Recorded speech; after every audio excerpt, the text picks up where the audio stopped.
Hello friends, welcome to my channel study for you. So guys, आज के इस video में हम लोग देखने वाले हैं जो आपका एसएससी एमटीएस का एग्ज़ाम हुआ है 13 जून से लेकर 20 जून तक। टोटल 18 शिफ्टों में आपका एग्ज़ाम लिया गया है। उसमें जितने भी जीके जीएस के रियल और ऑथेंटिक प्रश्न पूछे गए हैं उन सभी प्रश्नों को जो है इस वीडियो में डिस्कस करने वाले हैं। तो जो भी कैंडिडेट्स इस बार एसएससी फेज़ 11 सीजीएल 2023 का एग्ज़ाम देने वाले हैं वो इस वीडियो को जो है लास्ट तक ज़रूर देखिएगा। और आपसे रिक्वेस्ट करता हूँ, अभी तक आपने मेरे चैनल को अगर सब्सक्राइब नहीं किया है तो एसएससी के किसी भी एग्ज़ाम का रियल एनालिसिस पाने के लिए जो है चैनल को सब्सक्राइब ज़रूर कर दीजिएगा। और बगल में ही आपको एक बेल आइकन यानी घंटे का निशान भी दिख रहा होगा, तो आप उसे भी जो है ज़रूर प्रेस कर दीजिएगा। तो चलिए वीडियो को स्टार्ट करते हैं। तो आपका पहला क्वेश्चन आया था कि रविन्द्रनाथ टैगोर ने किस वर्ष में शांति निकेतन स्कूल की स्थापना की थी। तो देखिए, रविन्द्रनाथ टैगोर के द्वारा 22 दिसंबर 1901 को जो है शांति निकेतन स्कूल की स्थापना जो है वो किया गया था। तो 1901 आपका यहाँ पे करेक्ट आंसर होगा। नेक्स्ट क्वेश्चन आपका यहाँ पर आया था कि गुरु बिपिन सिंह इनका जो संबंध है ये किस शास्त्रीय नृत्य से है। तो देखिए, गुरु बिपिन सिंह का जो संबंध है ना ये आपका मणिपुरी नृत्य से है। और मणिपुरी नृत्य ये जो आपका मणिपुर राज्य का जो है एक शास्त्रीय नृत्य है। तो मणिपुरी नृत्य आपका यहाँ पे करेक्ट आंसर होगा। इसके अलावा मैं आपको बता दूं कि मणिपुरी नृत्य को जो है ये आपका जागोई नृत्य के नाम से भी जो है इसे जाना जाता है। तो ये फैक्ट भी आपको ध्यान में रखना है। इसके अलावा मणिपुरी नृत्य की प्रमुख कलाकारों की अगर मैं बात कर लूँ तो देखिए, गुरु बिपिन सिंह, नल कुमार सिंह, झावेरी बहनें जिसमें आपका दर्शना, नैना सुवर्णा और रंजना आ जाती है, ये सभी जो आपके मणिपुरी नृत्य से संबंधित है। इसके अलावा सविता मेहता, कलावती देवी, चारू माथुर, सोनारिक सिंह, गोपाल सिंह, इन सभी का जो संबंध है ना ये आपके मणिपुरी नृत्य से है। तो ये फैक्ट भी आपको ध्यान में रखना है। नेक्स्ट क्वेश्चन आपका यहाँ पर आता कि भगवान राम को कितने वर्ष का जो है वनवास जो है वो भोगना पड़ा था। तो देखिए, सबसे पहले हम लोग बात कर लेते हैं कि भगवान राम जी को जो है ये आपका वनवास जो है वो क्यों भोगना पड़ा था। तो देखिए, मैं आपको बता दूं कि जब प्रभु श्री राम का राज्यारोहण होने वाला था उस समय प्रभु श्री राम के पिता राजा दशरथ जिनकी पत्नी कैकेयी थी उनसे जो वो 2 वरदान मांगी थी। और वो 2 वरदान कैकेयी के द्वारा कौन कौन से मांगे गए थे। तो पहला जो वरदान था वो भरत का राज्याभिषेक के बारे में मांगा गया था। यानी भरत जो थे ये आपके कैकेयी के पुत्र थे और ये जो है आपका पहला वरदान मांगा गया था। और दूसरे वरदान में जो है फल स्वरूप जो है प्रभु श्री राम को 14 वर्ष का जो है वो वनवास जो है वो कैकेयी के द्वारा जो है वो मांगा गया। इसलिए प्रभु श्री राम को जो है अपने पिता का वचन निभाने के लिए जो है इन्हें 14 वर्ष का जो वनवास है वो भोगना पड़ा था। तो 14 वर्ष आपका यहाँ पे करेक्ट आंसर होगा। नेक्स्ट क्वेश्चन आपका यहाँ पर था कि टोक्यो ओलंपिक 2020 में भारत ने जो है कितने सिल्वर मेडल यानी रजत पदक जीते थे। तो देखिए, मैं आपको बता दूं कि टोक्यो ओलंपिक 2020 में भारत ने जो है टोटल 7 पदक जीते थे, जिसमें 1 गोल्ड, 2 सिल्वर और 4 जो था वो ब्रॉन्ज मेडल शामिल था। तो आपका जो है सिल्वर मेडल के बारे में पूछा गया था, तो 2 आपका यहाँ पे करेक्ट आंसर होगा। इसके अलावा मैं आपको बता दूं कि टोक्यो ओलंपिक 2020 में भारत जो ये आपका 48वें पायदान पे रहा था। तो ये फैक्ट भी आपको ध्यान में रखना है। इसके अलावा बात कर ले टोक्यो ओलंपिक 2020 में भारत की तरफ से किन किन ने पदक जीता था। तो देखिए, मीराबाई चानू के द्वारा जो ये आपका सिल्वर मेडल जीता गया था, जो कि 49 किग्रा वेट लिफ्टिंग में जो है ये सिल्वर मेडल जीती थी। इसके अलावा लवलीना बोर्गोहेन जो है ये ब्रॉन्ज मेडल जीती थी, जो कि वुमेन्स वेल्टरवेट बॉक्सिंग चैंपियनशिप में जो है ये ब्रॉन्ज मेडल जीती थी। पीवी सिंधु भी जो है ये आपका ब्रॉन्ज मेडल जीती थी, जो कि बैडमिंटन में जो है वो जीती थी। इसके अलावा रवि कुमार दहिया जो है मेंस फ्री स्टाइल 57 किग्रा में जो है ये आपके सिल्वर मेडल जीते थे। इसके अलावा भारतीय हॉकी टीम के द्वारा जो है वो आपका ब्रॉन्ज मेडल जीता गया था। और बजरंग पूनिया ने मेंस 65 किग्रा रेसलिंग में जो है ये ब्रॉन्ज मेडल जीते थे। इसके अलावा नीरज चोपड़ा जो है ये मेंस जैवलिन थ्रो में जो है ये भारत के तरफ से ये गोल्ड मेडल जीते थे। तो ये सारे फैक्ट जो है आपको ध्यान में रखना है। नेक्स्ट क्वेश्चन आपका यहाँ पर आता कि महिला एशिया कप 2022 ये जो है किस टीम ने जीता है। तो देखिए, सबसे पहले मैं आपको बता दूं कि 2022 का जो महिला एशिया कप है ना ये फाइनल मैच भारत और श्रीलंका के मध्य खेला गया था, जिसमें भारत ने फाइनल मुकाबले में जो है श्रीलंका को 8 विकेट से जो वो हरा दिया था। तो इसका विजेता टीम पूछा गया था, तो भारत आपका यहाँ पे करेक्ट आंसर होगा। इसके अलावा उप विजेता की बात कर ले तो उप विजेता जो ये आपका श्रीलंका देश रहा था। इसके अलावा मैं आपको बता दूं कि महिला एशिया कप 2022 का टूर्नामेंट जो था ना, ये आपका 8वां संस्करण था और इसका जो 2022 का जो 8वां संस्करण है वो भारत ने जीता था और भारत इसी के साथ जो है ये 7 बार जो है इस ट्रॉफी को जीत चुका है। तो ये फैक्ट भी आपको ध्यान में रखना है। इसके अलावा महिला एशिया कप 2022 ये जो है कहाँ पर हुआ था, तो ये आपका सिलहट बांग्लादेश में जो है ये आपका हुआ था। तो ये फैक्ट भी आपको ध्यान में रखना है।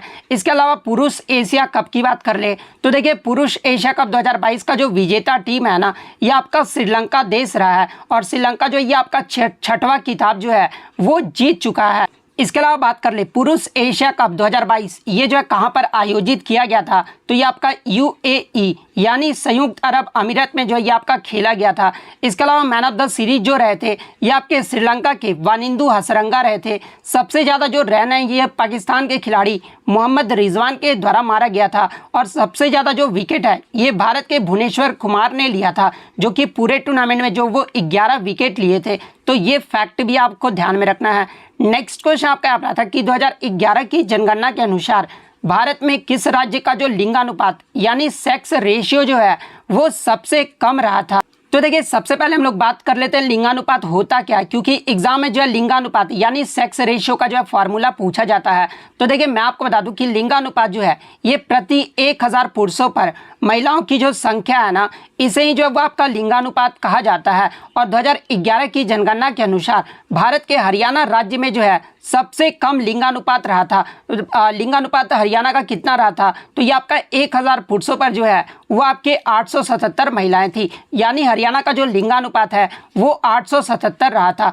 तो हरियाणा आपका यहाँ पे करेक्ट आंसर होगा। इसके अलावा अगर ओवरऑल की बात कर ली यानी किस केंद्र शासित प्रदेश या फिर राज्य का जो है लिंगानुपात सबसे कम रहा था, तो देखिए केंद्र शासित प्रदेश दमन दीव का जो लिंगानुपात है ना वो सबसे कम रहा था, जो कि 618 रहा था। तो ये फैक्ट भी आपको ध्यान में रखना है। इसके अलावा किस राज्य का लिंगानुपात सबसे अधिक रहा था, तो देखिए ओवरऑल या फिर राज्य में सबसे अधिक जो लिंगानुपात है ये आपका केरल राज्य का रहा था। केरल का जो लिंगानुपात है ये आपका 1084 रहा था। इसके बाद दूसरे नंबर पे जो है आपका पुडुचेरी रहा था। अगर पूछा जाए कि किस केंद्र शासित प्रदेश का जो है लिंगानुपात सबसे अधिक रहा था, तो ये आपका पुडुचेरी का रहा था। पुडुचेरी का जो लिंगानुपात है वो आपका 1038 रहा था। तो ये फैक्ट भी आपको ध्यान में रखना है। इसके अलावा बात कर ले भारत का लिंगानुपात कितना रहा था, तो देखिए 2011 की जनगणना में भारत का जो लिंगानुपात है ना वो 943 रहा था। तो ये फैक्ट भी आपको ध्यान में रखना है। नेक्स्ट क्वेश्चन आपका यहाँ पर आता है कि शेरशाह सूरी मार्ग ये जो किन दो शहरों को जोड़ता है, तो देखिए ये जो आपका शेरशाह सूरी मार्ग है ना ये आपका दिल्ली और अमृतसर को जोड़ता है। तो दिल्ली और अमृतसर आपका यहाँ पे करेक्ट आंसर होगा। इसके अलावा मैं आपको बता दूं कि शेरशाह सूरी मार्ग को जो है ये आपका राष्ट्रीय राजमार्ग संख्या 1 यानी नेशनल हाईवे नंबर 1 के रूप में भी जो है इसे जाना जाता है। तो ये फैक्ट भी आपको ध्यान में रखना है। नेक्स्ट क्वेश्चन आपका यहाँ पर आता है कि राज्य के नीति निर्देशक सिद्धांत यानी DPSP का जो उल्लेख है ना ये भारतीय संविधान के किस भाग में किया गया है, तो देखिए राज्य के नीति निर्देशक सिद्धांतों का जो उल्लेख है ना ये भारतीय संविधान के भाग 4 और अनुच्छेद 36 से 51 तक जो वो किया गया है। तो भाग 4 आपका यहाँ पे करेक्ट आंसर होगा।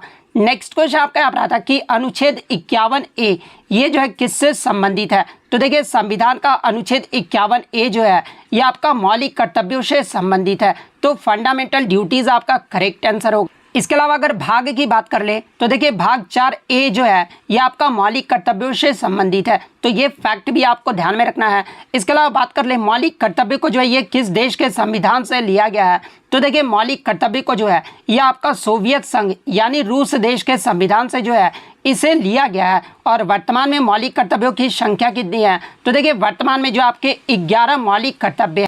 इसके अलावा मैं आपको बता दूं कि 42वें संविधान संशोधन 1976 के द्वारा जो है सरदार स्वर्ण सिंह समिति के सिफारिश पर हमारे संविधान में जो है वो आपके 10 मौलिक कर्तव्यों को जो है वो जोड़ा गया था। और 11वां जो मौलिक कर्तव्य है ना ये आपका 86वें संविधान संशोधन जो कि आपका 2002 में हुआ था, इसके माध्यम से जो है आपका 11वां मौलिक कर्तव्य जो है वो जोड़ा गया था। तो ये फैक्ट भी आपको ध्यान में रखना है। नेक्स्ट क्वेश्चन आपका यहाँ पर था कि भारतीय संविधान का कौन सा अनुच्छेद जो है राष्ट्रीय अनुसूचित जाति आयोग यानी national commission for scheduled caste इससे जो वो संबंधित है? तो देखिए भारतीय संविधान का जो अनुच्छेद 338 है ना, ये राष्ट्रीय अनुसूचित जाति आयोग से संबंधित है। तो अनुच्छेद 338 आपका करेक्ट आंसर होगा। नेक्स्ट क्वेश्चन आपका यहाँ पर आता है कि how much time is taken by the moon to complete one revolution around the earth, यानी चंद्रमा को पृथ्वी के चारों ओर एक चक्कर पूरा करने में जो है ये कितना समय लगता है? तो देखिए चंद्रमा को पृथ्वी के चारों ओर एक चक्कर पूरा करने में जो है ये आपका 27.3 दिन जो है वो समय लगता है। तो 27.3 आपका यहाँ पे करेक्ट आंसर होगा। नेक्स्ट क्वेश्चन आपका यहाँ पर आता है कि इंदौर घराना, जिसे ख्यालों के गायन के लिए भी जो है वो जाना जाता है, और इसकी जो स्थापना है ना ये किसके द्वारा किया गया था?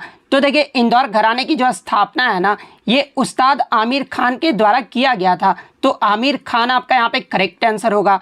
नेक्स्ट क्वेश्चन आपका यहाँ पर आया था कि चूना पत्थर यानी लाइमस्टोन जो है ये किस प्रकार का चट्टान है? तो देखिए चूना पत्थर की बात कर ले तो ये आपका सेडिमेंट्री रॉक यानी अवसादी चट्टान है। तो अवसादी चट्टान आपका करेक्ट आंसर होगा।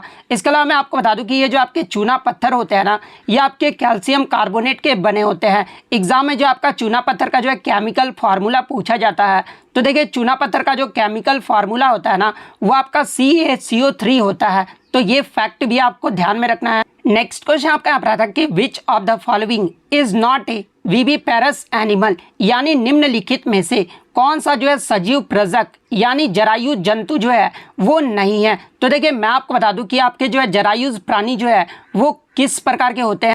तो देखिए जो भी प्राणी या फिर जंतु सीधे जो बच्चे को जन्म देते हैं ना उन्हें जो है सजीव प्रजक यानी जरायु जंतु जो है वो कहा जाता है। अगर एग्जाम्पल के तौर पे बात कर ले तो देखिए चूहे, खरगोश, बिल्लियां, dolphin, whales, humans, lion, tiger, elephant, dogs, ये सब जो आपके जरायु जंतु होते हैं। तो इनमें से आपका 3 तो ऑप्शन में दिया गया था, यानी आपके ऑप्शन में जो है एक गाय दिया गया था, तो गाय जो है ये आपका जरायु जंतु है। इसके अलावा डॉग यानी कुत्ता दिया गया था, तो ये भी आपका जरायु जंतु है। थर्ड आपका बिल्ली दिया गया था, तो ये भी आपका जरायु जंतु है। लेकिन फोर्थ आपका जो ऑप्शन दिया गया था वो पक्षी दिया गया था। तो देखिए ये जो आपका पक्षी है ना ये आपका सीधे बच्चे को जन्म नहीं देता है, ये जो है पहले अंडा देता है। यानी ये जो आपका पक्षी है वो किस प्रकार का प्राणी है? तो ये आपका अंडज प्राणी है, ना कि जरायु जंतु है। तो आपका पक्षी जो आपका यहाँ पे करेक्ट आंसर होगा। नेक्स्ट क्वेश्चन आपका यहाँ पर आता कि अहोम साम्राज्य ये जो है कहाँ स्थित था? तो देखिए अहोम साम्राज्य की बात कर ले तो ये आपका असम के ब्रह्मपुत्र घाटी में 1228 में जो इसे स्थापित जब वो किया गया था, जो कि एक मध्ययुगीन साम्राज्य था। और इसकी जो स्थापना है वो छोलुंग सुखपा के द्वारा जो है 1228 में जब वो किया गया था। तो आपके ऑप्शन में जो है ब्रह्मपुत्र घाटी दिया गया था, तो ब्रह्मपुत्र घाटी आपका करेक्ट आंसर होगा। नेक्स्ट क्वेश्चन आपका यहाँ पर था कि Mn is the symbol of which element, यानी पीरियोडिक टेबल में Mn जो है ये किस तत्व का जो है वो प्रतीक होता है? तो देखिए आवर्त सारणी में Mn जो है ये आपका मैंगनीज तत्व का जो है वो सिंबल होता है। तो मैंगनीज आपका यहाँ पे करेक्ट आंसर होगा। इसके अलावा बात कर ले मैंगनीज का जो है परमाणु क्रमांक यानी एटॉमिक नंबर कितना होता है? तो ये आपका 25 होता है। तो ये फैक्ट भी आपको ध्यान में रखना है। नेक्स्ट क्वेश्चन आपका यहाँ पर आता कि लोमस ऋषि गुफा ये जो किस पर्वत श्रृंखला में मौजूद है? तो देखिए ये जो आपका लोमस ऋषि जो गुफा है ना ये आपका बराबर पहाड़ियों में स्थित है। तो बराबर पहाड़ियाँ आपका यहाँ पे करेक्ट आंसर होगा। इसके अलावा बात कर ले बराबर की जो पहाड़ियाँ ये कहाँ पर है? तो देखिए बराबर की जो पहाड़ियाँ हैं ना ये भारत के बिहार राज्य में जहानाबाद जिले में है। तो ये फैक्ट भी आपको ध्यान में रखना है। नेक्स्ट क्वेश्चन आपका यहाँ पर आया था कि Nahid Siddiqui got life time achievement award 2018 in which dance, यानी नाहिद सिद्दीकी को 2018 में लाइफ टाइम अचीवमेंट अवार्ड दिया गया था। ये जो है किस नृत्य के लिए दिया गया था? तो देखिए नाहिद सिद्दीकी जो है ये कथक नृत्य के प्रतिपादक थी। तो कथक नृत्य आपका यहाँ पे करेक्ट आंसर होगा। नेक्स्ट क्वेश्चन आपका यहाँ पर आता कि राधा स्वामी सत्संग की जो स्थापना है ये कब किया गया था? तो देखिए राधा स्वामी सत्संग की जो स्थापना है ना ये 1861 में आगरा में शिवदयाल साहब के द्वारा जो है वो किया गया था। तो 1861 आपका यहाँ पे करेक्ट आंसर होगा। नेक्स्ट क्वेश्चन आपका यहाँ पर आता कि एक उम्मीदवार अधिकतम जो है कितने निर्वाचन क्षेत्रों से जो है वो लोकसभा का चुनाव लड़ सकता है? तो देखिए एक उम्मीदवार जो है अधिकतम 2 सीट निर्वाचन क्षेत्रों से जो है वो लोकसभा का चुनाव लड़ सकता है। तो 2 आपका यहाँ पे करेक्ट आंसर होगा। नेक्स्ट क्वेश्चन आपका यहाँ पर आता है कि निम्न में से कौन सा मौसमी बेरोजगारी यानी सीजनल अनएम्प्लॉयमेंट बेरोजगारी है। तो देखिए मैं आपको बता दूं कि मौसमी बेरोजगारी होता क्या है। तो देखिए बेरोजगारी का एक प्रकार जिसमें लोग वर्ष के जो है कुछ महीनों के दौरान जो है नौकरियां ढूंढने में जो वो सक्षम नहीं हो पाते हैं, इन्हें जो वो आपका सीजनल अनएम्प्लॉयमेंट कहा जाता है। और देखिए ये जो आपका सीजनल अनएम्प्लॉयमेंट यानी जो मौसमी बेरोजगारी होता है ना, ये आपका कृषि क्षेत्र में जो वो पाया जाता है। तो आपके ऑप्शन में जो किसान दिया गया था, तो किसान आपका यहाँ पे करेक्ट आंसर होगा। नेक्स्ट क्वेश्चन आपका यहाँ पर आता है कि किस गुप्त शासक को जो है उसके सिक्कों पर वीणा बजाते हुए जो वो दर्शाया गया है। तो देखिए समुद्रगुप्त को जो है सिक्कों पर वीणा बजाते जो है वो दर्शाया गया है, तो समुद्रगुप्त आपका करेक्ट आंसर होगा। नेक्स्ट क्वेश्चन आपका यहाँ पर आता है कि 2003 में किस मणिपुरी नृत्यांगना को जो है संगीत नाटक अकादमी अवार्ड से जो है वो सम्मानित किया गया था। तो देखिए 2003 में कलावती देवी जो कि आपका मणिपुरी नृत्य से संबंधित है और इन्हें 2003 में जो है संगीत नाटक अकादमी अवार्ड से सम्मानित किया गया था। तो कलावती देवी आपका करेक्ट आंसर होगा। नेक्स्ट क्वेश्चन आपकी भीमबेटका गुफा ये जो है किस राज्य में स्थित है। तो देखिए भीमबेटका गुफा जो है ये आपका मध्य प्रदेश के रायसेन जिले में स्थित है। तो मध्य प्रदेश आपका यहाँ पे करेक्ट आंसर होगा। इसके अलावा मैं आपको बता दूं कि भीमबेटका गुफा को जो है 2003 में यूनेस्को के विश्व धरोहर स्थल में भी जो है इसे शामिल किया गया था। तो ये फैक्ट भी आपको ध्यान में रखना है। नेक्स्ट क्वेश्चन आपका यहाँ पर आता है कि गोल्डन गर्ल पुस्तक के लेखक कौन है। तो देखिए गोल्डन गर्ल जो पुस्तक है ना, ये पीटी उषा के द्वारा लिखा गया है और ये जो पुस्तक है ना, ये आपका पीटी उषा की जो है एक ऑटोबायोग्राफी यानी आत्मकथा भी है। तो पीटी उषा आपका यहाँ पे करेक्ट आंसर होगा।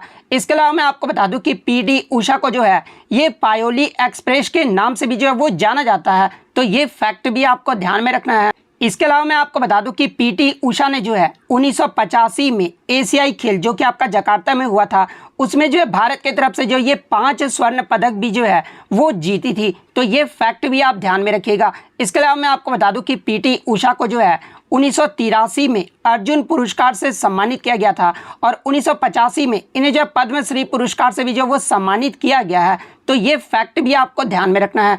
इसके अलावा बात कर ले अन्य खिलाड़ियों की ऑटोबायोग्राफी यानी आत्मकथा के बारे में, जहां से एग्जाम में प्रश्न पूछे जाते हैं, जैसे कि प्लेइंग इट माई वे ये जो आपका सचिन तेंदुलकर की ऑटोबायोग्राफी है। स्ट्रेट फ्रॉम द हार्ट ये जो आपका कपिल देव की आत्मकथा है। सनी डेज ये जो आपका सुनील गावस्कर की ऑटोबायोग्राफी है। अनब्रेकेबल ये जो आपका मैरी कॉम की ऑटोबायोग्राफी है। The test of my life ये जो आपका युवराज सिंह की आत्मकथा है। एस अगेंस्ट ओट्स ये जो आपका सानिया मिर्जा की ऑटोबायोग्राफी है। प्लेइंग टू विन ये जो आपका साइना नेहवाल का जो है ऑटोबायोग्राफी है। The race of my life ये जो आपका मिल्खा सिंह की जो ऑटोबायोग्राफी है। Touched by God how we won the Mexico 86 world cup ये जो आपका डियागो माराडोना का जो है ये आपका ऑटोबायोग्राफी है। इसके अलावा the greatest my on country ये आपका मोहम्मद अली की ऑटोबायोग्राफी है। वाई सॉकर मैटर्स ये जो आपका पेले की ऑटोबायोग्राफी है। तो ये सारे ऑटोबायोग्राफी का नाम जो है आपको ध्यान में रखना है। नेक्स्ट क्वेश्चन आपका यहाँ पर आता है कि राष्ट्रीय आदिवासी नृत्य महोत्सव 2022 जो है ये कहाँ पर आयोजित किया गया था। तो देखिए मैं आपको बता दूं कि 2022 में राष्ट्रीय आदिवासी नृत्य महोत्सव का जो तीसरा संस्करण है ना, ये आपका 1 नवंबर से 3 नवंबर के बीच ये जो आपका छत्तीसगढ़ की राजधानी रायपुर में आयोजित किया गया था। तो ऑप्शन में आपका रायपुर दिया गया था, तो रायपुर आपका यहाँ पे करेक्ट आंसर होगा। इसके अलावा बात कर ले राष्ट्रीय आदिवासी नृत्य महोत्सव का पहला संस्करण ये जो कब आयोजित किया गया था, तो ये आपका 2019 में आयोजित किया गया था और दूसरा जो संस्करण है ये आपका 2021 में आयोजित किया गया था। तो ये फैक्ट भी आपको ध्यान में रखना है। नेक्स्ट क्वेश्चन आपका यहाँ पर आता है कि यामिनी कृष्णमूर्ति का जो संबंध है ना, ये किस शास्त्रीय नृत्य से है। तो देखिए यामिनी कृष्णमूर्ति का जो संबंध है ना, ये भरतनाट्यम और कुचिपुड़ी नृत्य से है। तो भरतनाट्यम आपका यहाँ पे करेक्ट आंसर होगा, क्योंकि ऑप्शन में जो आपका भरतनाट्यम दिया गया था। इसके अलावा बात कर ले भरतनाट्यम ये जो किस राज्य का शास्त्रीय नृत्य है, तो ये आपका तमिलनाडु राज्य का शास्त्रीय नृत्य है। इसके अलावा कुचिपुड़ी जो है ये आपका आंध्र प्रदेश राज्य का शास्त्रीय नृत्य है। तो ये फैक्ट भी आप ध्यान में रखिएगा।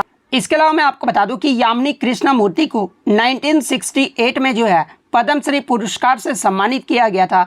2001 में जो है पद्म भूषण पुरस्कार से सम्मानित किया गया था और 2016 में जो है इन्हें पद्म विभूषण पुरस्कार से सम्मानित किया गया था। तो ये फैक्ट भी आप ध्यान में रखिएगा।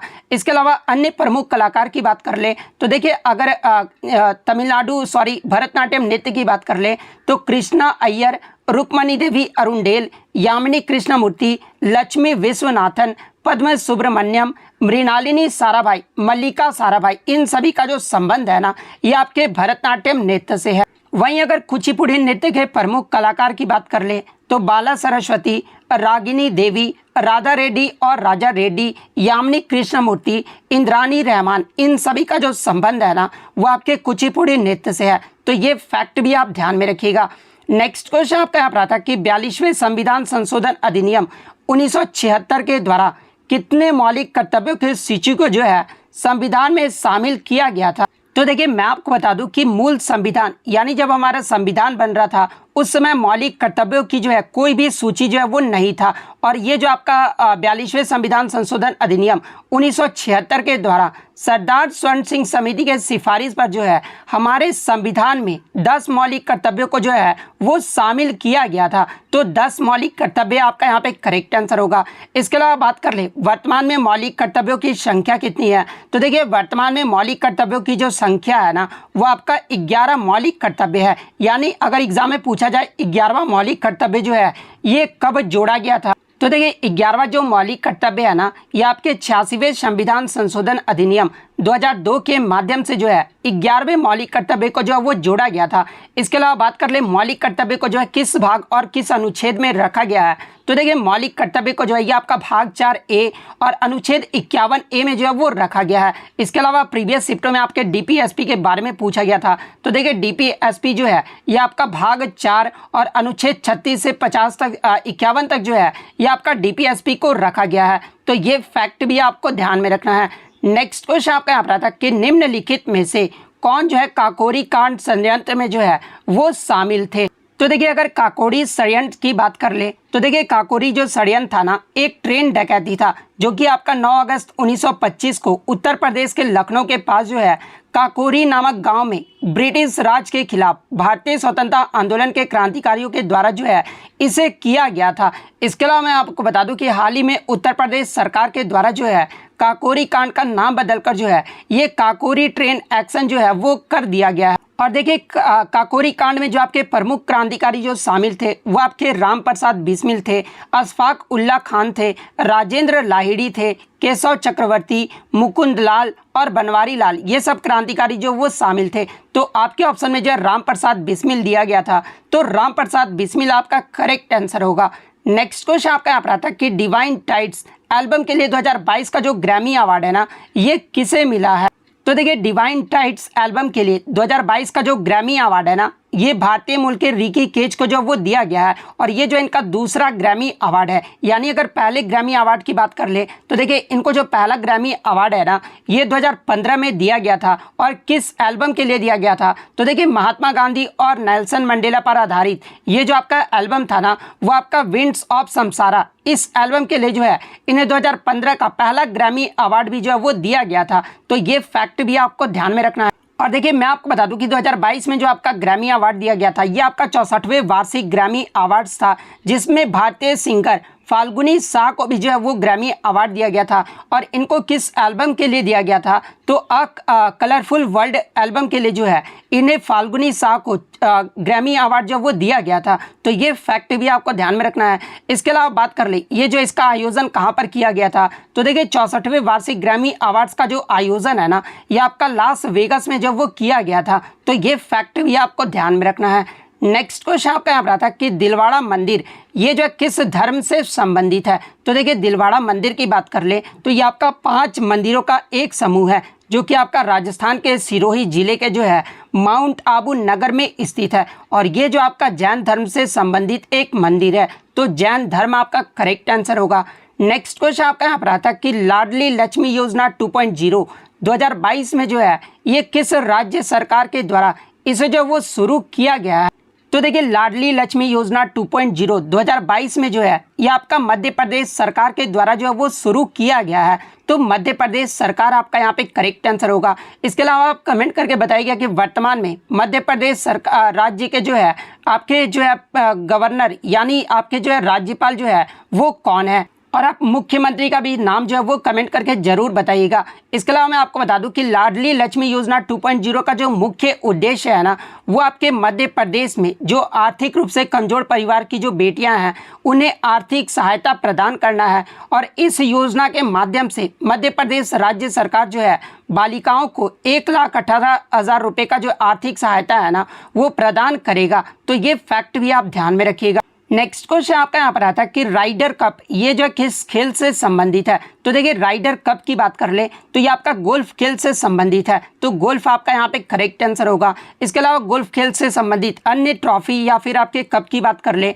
तो देखिए वाकर कप, सर्किट कप और डनहिल कप ये सब जो आपके गोल्फ के जो है वो ट्रॉफियाँ हैं। तो ये फैक्ट भी आप ध्यान में रखिएगा। नेक्स्ट क्वेश्चन आपका यहाँ पर आता है कि 2022 में भारत को सबसे ज़्यादा जो है लौ अयस्क यानी आयरन जो ओर होता है ना ये किस देश ने आयात यानी इंपोर्ट्स किया था। तो देखिए मैं आपको बता दूं कि लौ अयस्क का सबसे बड़ा जो आयातक देश है ना ये आपका चाइना देश है यानी चीन देश है। और भारत को सबसे ज़्यादा जो लौ अयस्क जो आयात यानी इंपोर्ट्स करता है वो चीन देश करता है। तो चीन आपका यहाँ पे करेक्ट आंसर होगा। इसके अलावा बात कर ले भारत लौ अयस्क का निर्यात जो है ये यानी निर्यात यानी एक्सपोर्ट जो है वो किस देश को सबसे ज़्यादा करता है। तो देखिए भारत जो है लौ अयस्क का जो एक्सपोर्ट है ना ये सबसे ज़्यादा जापान देश को करता है। तो ये फैक्ट भी आप ध्यान में रखिएगा। नेक्स्ट क्वेश्चन आपका यहाँ पर आया था कि खुदाई खिदमतगार आंदोलन जो है ये किसने शुरू किया था, या फिर खुदाई खिदमतगार आंदोलन का जो संस्थापक यानी स्थापना जो है ये किसके द्वारा किया गया था। तो देखिए खुदाई खिदमतगार आंदोलन की जो शुरुआत है ना ये 1929 में खान अब्दुल गफ्फार खान के द्वारा किया गया था। तो खान अब्दुल गफ्फार खान आपका करेक्ट आंसर होगा। इसके अलावा मैं आपको बता दूं कि खान अब्दुल गफ्फार खान को जो है ये फ्रंटियर गांधी के नाम से भी जो है वो जाना जाता है। तो ये फैक्ट भी आपको ध्यान में रखना है। नेक्स्ट क्वेश्चन आपका यहाँ पर आता है कि 2018 के लिए इनमें से किस खिलाड़ी को जो है Wisden cricketer of the year जो है वो चुना गया था। तो देखिए 2018 में Wisden cricketer of the year का जो अवार्ड है ना ये विराट कोहली को जब वो चुना गया था। तो विराट कोहली आपका करेक्ट आंसर होगा। इसके अलावा 2019 का Wisden cricketer of the year ये जो है किसे चुना गया था। तो ये आपके इंग्लैंड के ऑलराउंडर बेन स्टोक्स को जो है वो चुना गया था। तो ये फैक्ट भी आपको ध्यान में रखना है।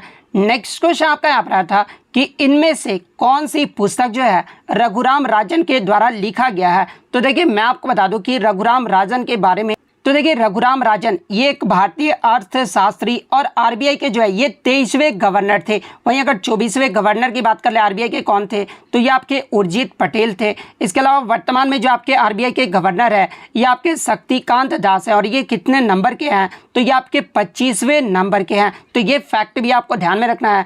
इसके अलावा रघुराम राजन के पुस्तकों की बात कर ले तो I do what I do, इसके अलावा the third pillar, fault line ये सभी जो पुस्तकें हैं ना ये रघुराम राजन के द्वारा लिखा गया था। तो आपके ऑप्शन में जो है द थर्ड पिलर दिया गया था। तो द थर्ड पिलर आपका यहाँ पे करेक्ट आंसर होगा। नेक्स्ट क्वेश्चन आपका यहाँ पर आता है कि what is the structural and functional unit of life यानी जीवन की संरचनात्मक और कार्यात्मक इकाई ये जो है क्या होता है। तो देखिए जीवन की संरचनात्मक और कार्यात्मक इकाई जो है ये आपका सेल यानी कोशिका होता है। तो कोशिका आपका करेक्ट आंसर होगा। नेक्स्ट क्वेश्चन आपका यहाँ पर आता है कि when was the first synchronous census of the Indian population held यानी भारतीय जनसंख्या की पहली जो समकालिक जनगणना है ना ये कब आयोजित किया गया था। तो देखिए भारतीय जनसंख्या का पहला जो समकालिक जनगणना है ना यानी जो आपका नियमित जनगणना है ये आपका 1881 में जो है लॉर्ड रिपन के कार्यकाल में जो है ये आपका आयोजित किया गया था।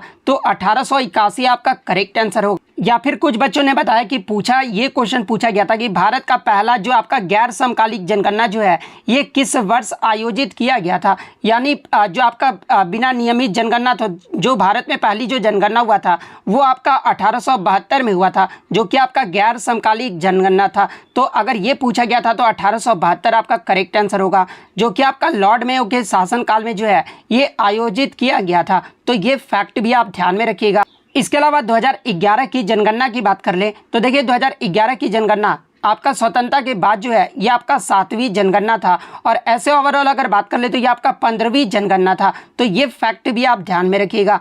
नेक्स्ट क्वेश्चन आपका यहाँ पर आता है कि अकबर के शासनकाल के दौरान जब्त प्रणाली या फिर दहसाला जो प्रणाली था ना, ये किसके द्वारा पेश किया गया था? तो देखिए, अकबर के शासनकाल के दौरान अकबर के जो आपके सक्षम जो वित्त मंत्री थे ना, राजा टोडरमल, इनके द्वारा जो है ये आपका जब्त प्रणाली या दहसाला प्रणाली जो है वो पेश किया गया था। तो राजा टोडरमल आपका यहाँ पे करेक्ट आंसर होगा। नेक्स्ट क्वेश्चन आपका यहाँ पर आता है कि उपग्रह यानी जो आपके सैटेलाइट होते हैं ना, ये किस मंडल में घूमते हैं? तो देखिए, उपग्रह की बात कर ले तो ये आपके आयन मंडल में जो है वो घूमते हैं। तो बहुत सारे बच्चे बोल रहे थे कि सर आयन मंडल ऑप्शन में नहीं दिया गया था। तो देखिए, मैं आपको बता दूं कि आयन मंडल को ही जो है आपका आयनोस्फीयर या फिर थर्मोस्फीयर जो वो कहा जाता है। तो आयनोस्फीयर या फिर थर्मोस्फीयर ऑप्शन में दिया गया होगा, तो इनमें से जो भी ऑप्शन में दिया गया होगा वो आपका करेक्ट आंसर होगा। नेक्स्ट क्वेश्चन आपका यहाँ पर आता है कि प्रतिस्पर्धा संशोधन विधेयक 2022 में जो है CCI द्वारा पहले गन जंपिंग के लिए जुर्माना जो संपत्ति या कारोबार का जो कुल है वो 1% था, जिसे अब सौदे के मूल्य का कितने % जो है वो किए जाने का प्रस्ताव जो वो रखा गया है? तो देखिए, मैं आपको बता दूं कि प्रतिस्पर्धा संशोधन विधेयक 2022 में आपके जो सौदे के मूल्य का जो है 1% किए जाने का जो प्रस्ताव है वो रखा गया है। तो 1% आपका यहाँ पे करेक्ट आंसर होगा। इसके अलावा बात कर ले आगे की शिफ्ट में, अगर आपसे पूछा जाए कि प्रतिस्पर्धा संशोधन विधेयक 2022 में CCI के द्वारा लेन देन पर आदेश पारित करने का जो समय सीमा है वो कितने दिन से घटाकर जो है कितने दिन कर दिया गया है? तो देखिए, मैं आपको बता दूं कि प्रतिस्पर्धा संशोधन विधेयक 2022 में CCI के द्वारा लेन देन पर आदेश पारित करने का समय सीमा को जो है ये 210 दिन से घटाकर जो है 150 दिन करने का जो है वो प्रस्ताव रखा गया है। तो ये फैक्ट भी आपको ध्यान में रखना है। नेक्स्ट क्वेश्चन आपका यहाँ पर आता है कि अमलगम का जो है मुख्य घटक यानी कंपोनेंट जो वो पूछा गया था। तो देखिए, अमलगम का जो मुख्य घटक होता है ना, ये आपका पारा यानी मरकरी होता है। तो मरकरी आपका यहाँ पे करेक्ट आंसर होगा। नेक्स्ट क्वेश्चन आपका यहाँ पर आता है कि 2022 में आर्थिक मामलों के मंत्रालय यानी मिनिस्ट्री ऑफ इकोनॉमिक अफेयर्स ने निम्नलिखित में से किसको नियंत्रित करने का जो है वो नियंत्रित किया है, यानी डीरेगुलेट जो वो किया है? तो देखिए, 2022 में आर्थिक मामलों के मंत्रालय के द्वारा जो है ये स्वदेशी कच्चे तेल की बिक्री पर जो वो नियंत्रित किया गया है। तो स्वदेशी कच्चे तेल की बिक्री आपका यहाँ पे करेक्ट आंसर होगा। नेक्स्ट क्वेश्चन आपका यहाँ पर आता है कि हु इशू है ट्रेजरी बिल, यानी ट्रेजरी बिल जो है ये कौन जारी करता है? तो देखिए, अगर ट्रेजरी बिल की बात कर ले तो ये आपका भारतीय केंद्र सरकार की तरफ से जो है भारतीय रिजर्व बैंक यानी RBI के द्वारा जो है ट्रेजरी बिल को जो है वो जारी किया जाता है। तो RBI आपका यहाँ पे करेक्ट आंसर होगा। नेक्स्ट क्वेश्चन आपका यहाँ पर आता है कि हृदय से रक्त को शरीर विभिन्न भागों में ले जाने वाली रक्त वाहिकाएं यानी जो ब्लड वेजल होता है ना, उसे जो वो क्या कहा जाता है?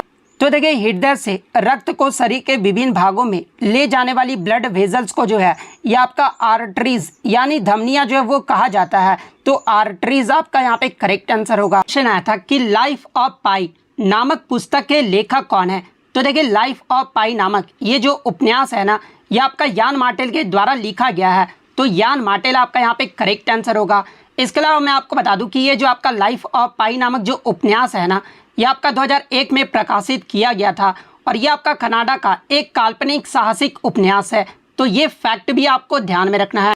नेक्स्ट क्वेश्चन आपका यहाँ पर आता है कि भारत का प्रसिद्ध पारंपरिक त्यौहार छठ पूजा जो है निम्नलिखित में से किस देवता को समर्पित है? तो देखिए, ये जो आपका छठ पूजा जो पर्व है ना, ये आपका सूर्य देवता और उनकी पत्नी उषा यानी छठी मैया को समर्पित जो है एक हिंदू त्यौहार है। तो सूर्य देवता आपका यहाँ पे करेक्ट आंसर होगा। इसके अलावा बात कर ले छठ पूजा ये जो है किन किन राज्यों में मनाया जाता है? तो देखिए, छठ पूजा जो है प्रमुख रूप से बिहार, झारखंड और उत्तर प्रदेश राज्यों में मनाया जाता है। तो ये फैक्ट भी आपको ध्यान में रखना है। इसके अलावा बात कर ले छठ पूजा ये जो है किस माह में मनाया जाता है? तो देखिए, ये जो आपका छठ पूजा जो त्यौहार है ना, ये आपका हिंदू चंद्र विक्रम संवत पंचांग के कार्तिक माह में जो है इस त्यौहार को मनाया जाता है। तो ये फैक्ट भी आपको ध्यान में रखना है। इसके अलावा बात कर ले अन्य महत्वपूर्ण त्यौहार के बारे में, जैसे कि दुर्गा पूजा ये जो है मुख्य रूप से जो है ये आपका पश्चिम बंगाल राज्य में मनाया जाता है। बूंदी का जो त्यौहार है ये आपका राजस्थान राज्य में मनाया जाता है। गुड़ी पड़वा जो त्यौहार है ये आपका महाराष्ट्र राज्य में मनाया जाता है। लोहड़ी और बैसाखी ये जो आपका त्यौहार है ना, ये आपका पंजाब राज्य में मनाया जाता है। ओणम का त्यौहार जो है ये आपका केरल राज्य में मनाया जाता है। बिहू का त्यौहार ये जो आपका असम राज्य में मनाया जाता है। एक आपका बिहू नृत्य भी है। तो देखिए ये जो आपका बिहू नृत्य भी है ना, ये आपका असम राज्य का एक लोक नृत्य है।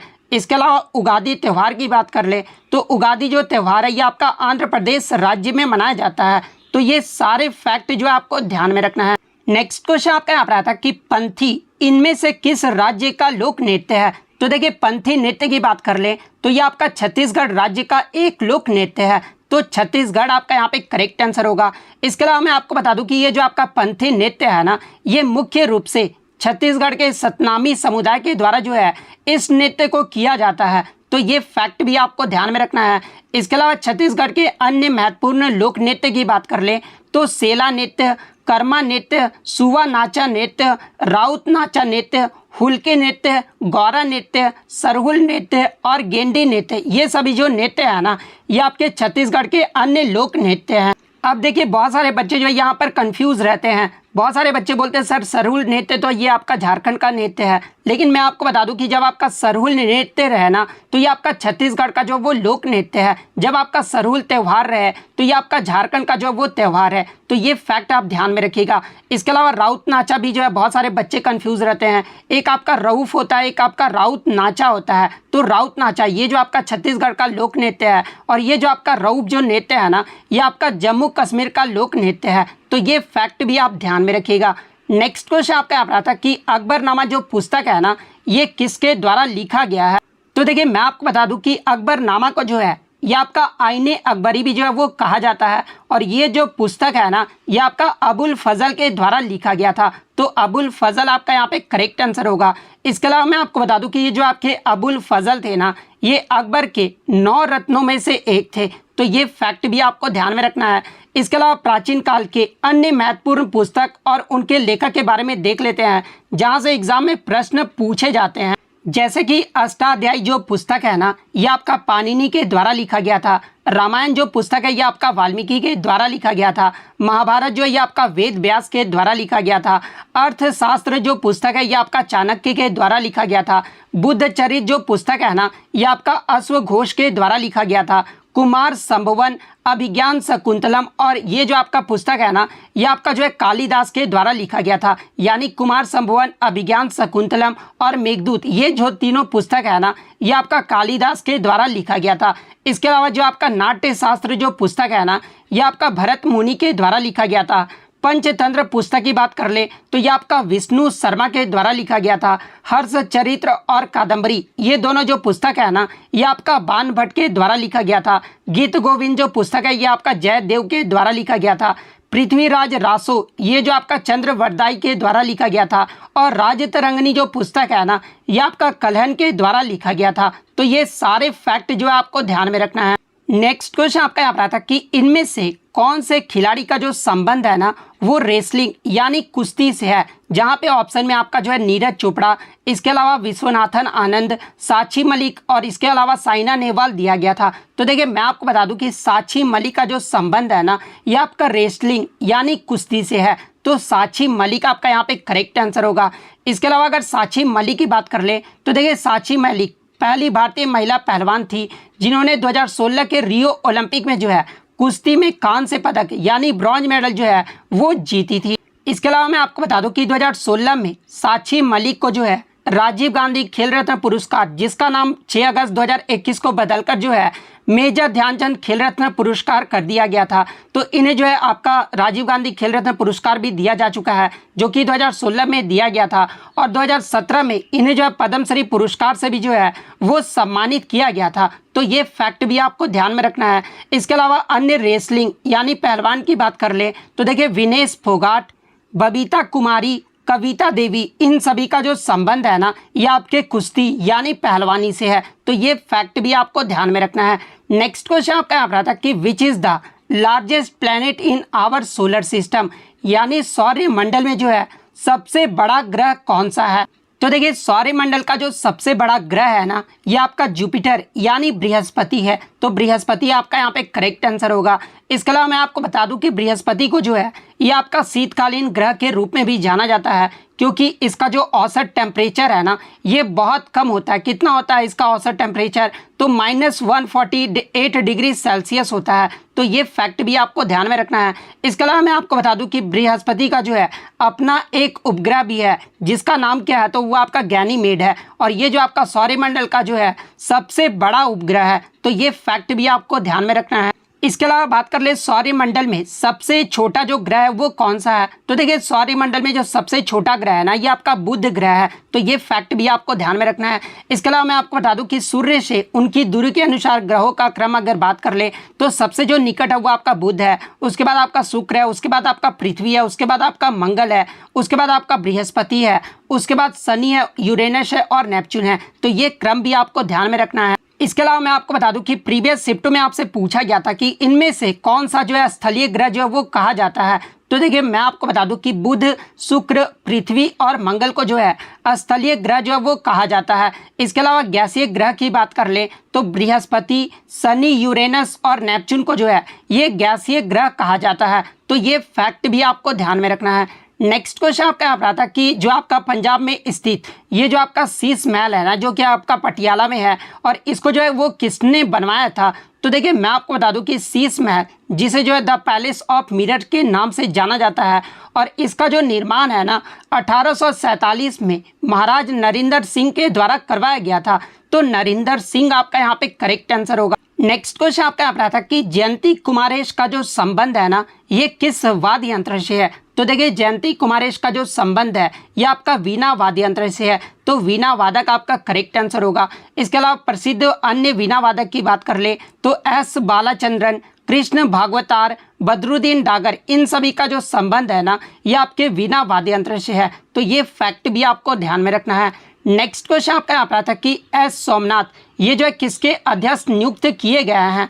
तो देखिए मैं आपको बता दूं कि 14 जनवरी 2022 को आपके जो एस सोमनाथ को इसरो यानी इंडियन स्पेस रिसर्च ऑर्गेनाइजेशन यानी भारतीय अंतरिक्ष अनुसंधान संगठन का जो है इन्हें अध्यक्ष जो वो नियुक्त किया गया है। तो इसरो आपका यहाँ पे करेक्ट आंसर होगा। इसके अलावा बात कर ले इसरो का मुख्यालय कहाँ पर स्थित है? तो देखिए इसरो का जो मुख्यालय है ना ये आपका बेंगलुरु में स्थित है। और इसरो का जो गठन है ये कब किया गया था? तो देखिए इसरो का जो गठन है ना ये आपका 15 अगस्त 1969 में जो इसका गठन किया गया था। तो ये फैक्ट भी आपको ध्यान में रखना है। नेक्स्ट क्वेश्चन आपका यहाँ पर आता कि भारतीय संविधान के किस अनुच्छेद के तहत जो है चुनाव आयोग यानी इलेक्शन कमीशन का जो प्रावधान है ना वो किया गया है? तो देखिए मैं आपको बता दूं कि भारतीय संविधान का भाग 15 और अनुच्छेद 324 के तहत जो है चुनाव आयोग यानी इलेक्शन कमीशन का जो प्रावधान यानी गठन जो है वो किया गया है। तो अनुच्छेद 324 आपका करेक्ट आंसर होगा। इसके अलावा मैं आपको बता दूं कि अनुच्छेद 324 से लेकर अनुच्छेद 329 तक जो है ये आपके चुनाव आयोग से संबंधित है। तो ये फैक्ट भी आपको ध्यान में रखना है। इसके अलावा बात कर ले चुनाव आयोग की स्थापना ये जो है कब किया गया था? तो देखिए चुनाव आयोग की जो स्थापना है ना ये 25 जनवरी 1950 को किया गया था। तो ये फैक्ट भी आपको ध्यान में रखना है। इसके अलावा बात कर ले चुनाव आयोग यानी इलेक्शन कमीशन का जो कार्य क्या होता है? तो देखिए भारत में संसद, राज्य विधानसभाओं, राष्ट्रपति और उपराष्ट्रपति के चुनाव की जो पूरी प्रक्रिया होती है ना इसे जो नियंत्रित करना होता है वो आपके चुनाव आयोग के द्वारा जो वो नियंत्रित किया जाता है। तो ये फैक्ट भी आपको ध्यान में रखना है। इसके अलावा मैं आपको बता दूं कि भारत के प्रथम जो मुख्य निर्वाचन आयुक्त थे ना ये आपके सुकुमार सेन थे। तो ये फैक्ट भी आप ध्यान में रखिएगा। इसके अलावा भारत की जो पहली महिला मुख्य निर्वाचन आयुक्त थी ये आपके वी.एस. रमा देवी थी। इसके अलावा बात कर ले भारत के वर्तमान में आपके मुख्य निर्वाचन आयुक्त कौन है? तो देखिए वर्तमान में जो मुख्य निर्वाचन आयुक्त है ना ये आपके राजीव कुमार है, और ये कितने नंबर के हैं? तो ये आपके 25वें नंबर के हैं। तो ये फैक्ट भी आप ध्यान में रखिएगा। नेक्स्ट क्वेश्चन आपका यहाँ पर आता कि 2011 की जनगणना के अनुसार भारत में जो है पुरुष यानी मेल का जो है लिटरेसी रेट यानी साक्षरता दर पूछा गया था। तो देखिए 2011 की जनगणना के अनुसार भारत का जो साक्षरता दर रहा था ना वो 74.04% रहा था, जिसमें पुरुषों के साक्षरता दर की बात कर ले तो पुरुषों का जो साक्षरता दर है वो 82.14% रहा था, और महिलाओं का जो साक्षरता दर है वो 65.46% रहा था। तो पुरुषों का साक्षरता दर पूछा गया था। तो 82.14% आपका करेक्ट आंसर हो। इसके अलावा बात कर ले 2011 की जनगणना के अनुसार भारत के किस राज्य का जो है सबसे अधिक साक्षरता दर रहा था। तो देखिए केरल राज्य का जो साक्षरता दर है ना वो 94% रहा था, जो कि सबसे ज़्यादा रहा था। वहीं अगर सबसे कम साक्षरता दर वाले राज्य की बात कर ले तो ये आपका बिहार राज्य का रहा था। तो ये फैक्ट भी आपको ध्यान में रखना है। नेक्स्ट क्वेश्चन आपका यहाँ पर आया था कि जलोढ़ मिट्टी को जो है ये किस रंग का होता है। तो देखिए जलोढ़ मिट्टी की बात कर ले तो ये आपका हल्का धूसर यानी लाइट ग्रे कलर का होता है। तो लाइट ग्रे आपका यहाँ पे करेक्ट आंसर होगा। इसके अलावा मैं आपको बता दूं कि काली मिट्टी को जो है ये आपका रेगुर मिट्टी के रूप में भी जाना जाता है, और लेटराइट जो मिट्टी होता है ना ये आपका लाल से पीले रंग का होता है। तो ये फैक्ट भी आपको ध्यान में रखना है। नेक्स्ट क्वेश्चन आपका यहाँ पर आता कि बराकर नदी ये जो है किस नदी की सहायक नदी है। तो देखिए बराकर नदी की अगर मैं बात कर लूँ तो ये आपका झारखंड और पश्चिम बंगाल राज्य में जो है ये नदी जो है वो बहता है, और ये जो आपका दामोदर नदी का जो है एक प्रमुख सहायक नदी है। तो दामोदर नदी आपका यहाँ पे करेक्ट आंसर होगा। इसके अलावा एग्जाम में एक प्रश्न और पूछा जाता है कि बराकर नदी पर जो है आपके कौन से बांध को जो है वो बनाया गया है। तो देखिए ये जो आपका मैथन बांध और ये जो आपका तिलैया बांध है ना ये आपका बराकर नदी पर बनाया गया है। तो ये फैक्ट भी आपको ध्यान में रखना है।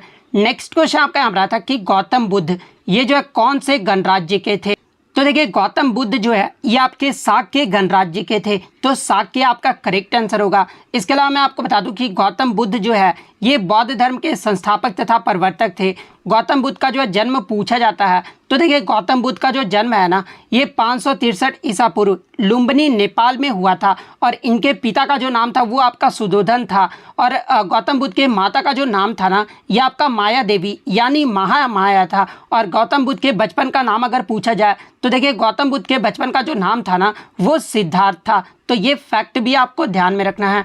नेक्स्ट क्वेश्चन आपका यहाँ पर आता कि फियरलेस गवर्नेंस पुस्तक के लेखक कौन है। तो देखिए फियरलेस जो गवर्नेंस पुस्तक है ना ये किरण बेदी के द्वारा लिखा गया है, और किरण बेदी जो है ये भारत की प्रथम महिला IPS अधिकारी भी थी। तो ये फैक्ट भी आपको ध्यान में रखना है। तो किरण बेदी आपका करेक्ट आंसर होगा। नेक्स्ट क्वेश्चन आपका यहाँ पर आता कि संगम कविताओं में उल्लेखित तमिल शब्द मूवेंदर का जो अर्थ है ना वो क्या होता है। तो देखिए मैं आपको बता दूं कि संगम कविताओं में मूवेंदर का जो वो उल्लेख किया गया है, और ये जो आपका मूवेंदर है ना एक तमिल शब्द है जिसका अर्थ 3 प्रमुख, जिसमें आपके 3 शासक परिवार यानी चोलो, चेरो और पांड्यों का जो उपयोग जो वो किया जाता है। तो 3 प्रमुख आपका यहाँ पे करेक्ट आंसर होगा।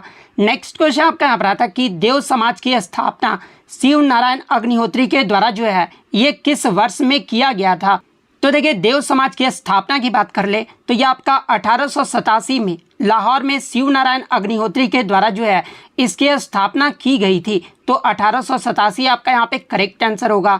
नेक्स्ट क्वेश्चन आपका यहाँ पर था कि द प्रोसेस ऑफ सेपरेशन यानी पृथकीकरण की प्रक्रिया को जो है वो क्या कहा जाता है। तो देखिए पृथकीकरण की प्रक्रिया को जो है ये आपका क्रोमेटोग्राफी यानी क्रोमेटोग्राफी कहा जाता है। तो क्रोमेटोग्राफी आपका यहाँ पे करेक्ट आंसर होगा। लेकिन कुछ बच्चों ने बताया कि क्वेश्चन ये पूछा गया था कि a small liquid droplets dispersed in another liquid is called, यानी किसी अन्य द्रव में परिक्षेपित छोटी छोटी जो द्रव्य बूंदे होते हैं ना उसे जो वो क्या कहा जाता है। तो देखिए किसी अन्य लिक्विड में परिक्षेपित छोटी छोटी द्रव्य बूंदे को जो है ये आपका इमल्सिफिकेशन यानी पायसीकरण जो वो कहा जाता है। तो इमल्सिफिकेशन आपका यहाँ पे करेक्ट आंसर होगा। नेक्स्ट क्वेश्चन आपका यहाँ पर आता है कि which of the following is an example of paper taxes, यानी इनमें से कौन सा जो है वो आपका कागजी कर कहलाता है। तो देखिए मैं आपको बता दूं कि वैसे कर यानी वैसे टैक्स जो केवल कागज पर अपना जो है वो महत्व रखते हैं उन्हें जो वो कागजी कर जो है वो कहा जाता है। और जहाँ पे ऑप्शन में आपका वेल्थ टैक्स, गिफ्ट टैक्स और बोथ A एंड B दिया गया था। तो देखिए मैं आपको बता दूं कि आपके जो है गिफ्ट टैक्स, स्टेट ड्यूटी यानी संपदा शुल्क, वेल्थ टैक्स यानी संपत्ति कर, ये सब जो होते हैं ना ये आपके पेपर टैक्स होते हैं। तो आपके ऑप्शन में बोथ A एंड B यानी वेल्थ टैक्स और गिफ्ट टैक्स दिया गया था।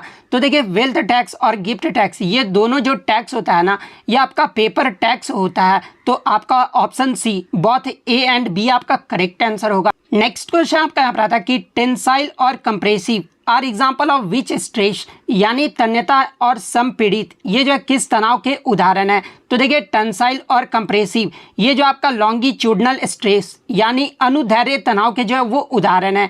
तो लॉन्गिट्यूडनल स्ट्रेस आपका करेक्ट आंसर होगा। नेक्स्ट क्वेश्चन आपका यहाँ पर आता है कि which of these sports do you play with a shuttlecock, यानी किस खेल में जो है शटल कॉक का प्रयोग किया जाता है। तो देखिए बैडमिंटन खेल में जो है ये शटल कॉक का प्रयोग किया जाता है, तो बैडमिंटन आपका यहाँ पे करेक्ट आंसर होगा। नेक्स्ट क्वेश्चन आपका यहाँ पर आता है कि 2022 को राज्यसभा में संविधान अनुसूचित जाति और अनुसूचित जनजाति यानी SC और ST आदेश संशोधन विधेयक 2022 जो है ये किस राज्य ने पेश किया है। तो देखिए मैं आपको बता दूं कि 7 फरवरी 2022 को जो है आपका SC और ST के लिए ये जो आपका झारखंड राज्य के द्वारा जो है वो पेश किया गया था, तो झारखंड आपका यहाँ पे करेक्ट आंसर होगा। सेकंड शिफ्ट में जो आपका पहला क्वेश्चन आया था कि निम्नलिखित में से किसे 8 फरवरी 2022 को कर्मचारी चयन आयोग यानी SSC के अध्यक्ष के रूप में जो है नियुक्त किया गया है। तो देखिए मैं आपको बता दूं कि 8 फरवरी 2022 को SSC यानी स्टाफ सिलेक्शन कमीशन के अध्यक्ष के रूप में जो है ये S किशोर को नियुक्त किया गया है, तो S किशोर आपका यहाँ पे करेक्ट आंसर होगा। नेक्स्ट क्वेश्चन आपका यहाँ पर आता है कि कुमार गुप्त प्रथम वाज द सक्सीसर ऑफ, यानी कुमार गुप्त प्रथम जो है ये किसके उत्तराधिकारी थे, यानी कुमार गुप्त प्रथम के जो है पिता का नाम पूछा गया था। तो देखिए कुमार गुप्त प्रथम जो थे ये आपके चंद्रगुप्त द्वितीय के उत्तराधिकारी थे, तो चंद्रगुप्त द्वितीय आपका यहाँ पे करेक्ट आंसर होगा। इसके अलावा मैं आपको बता दूं कि कुमार गुप्त का उत्तराधिकारी यानी कुमार गुप्त का पुत्र के नाम क्या था। तो देखिए कुमार गुप्त का जो उत्तराधिकारी है ना ये आपके स्कंद गुप्त थे, तो ये फैक्ट भी आपको ध्यान में रखना है। नेक्स्ट क्वेश्चन आपका यहाँ पर आता है कि who is the author of the book Othello, यानी ऑथेलो नामक जो पुस्तक है ना ये किसके द्वारा लिखा गया है। तो देखिए ऑथेलो नामक जो पुस्तक है ये आपका विलियम शेक्सपियर के द्वारा लिखा गया है, तो विलियम शेक्सपियर आपका यहाँ पे करेक्ट आंसर होगा। नेक्स्ट क्वेश्चन आपका यहाँ पर आया था कि पानीपत के प्रथम युद्ध में बाबर ने जो है किस शासक को हराया था। तो देखिए पानीपत का जो प्रथम युद्ध है ना ये आपका 1526 में बाबर और इब्राहिम लोदी के मध्य लड़ा गया था, जिसमें बाबर ने जो है इब्राहिम लोदी को जब वो हरा दिया था, तो इब्राहिम लोदी आपका यहाँ पे करेक्ट आंसर होगा। नेक्स्ट क्वेश्चन आपका यहाँ पर नाडा का जो है फुल फॉर्म पूछा गया था। तो देखिए नाडा का जो फुल फॉर्म होता है ना ये आपका नेशनल एंटी डोपिंग एजेंसी होता है। इसके अलावा अगर वाडा के फुल फॉर्म की बात कर लें तो देखिए वाडा का जो फुल फॉर्म होता है ना ये आपका वर्ल्ड एंटी डोपिंग एजेंसी होता है, तो ये फैक्ट भी आपको ध्यान में रखना है।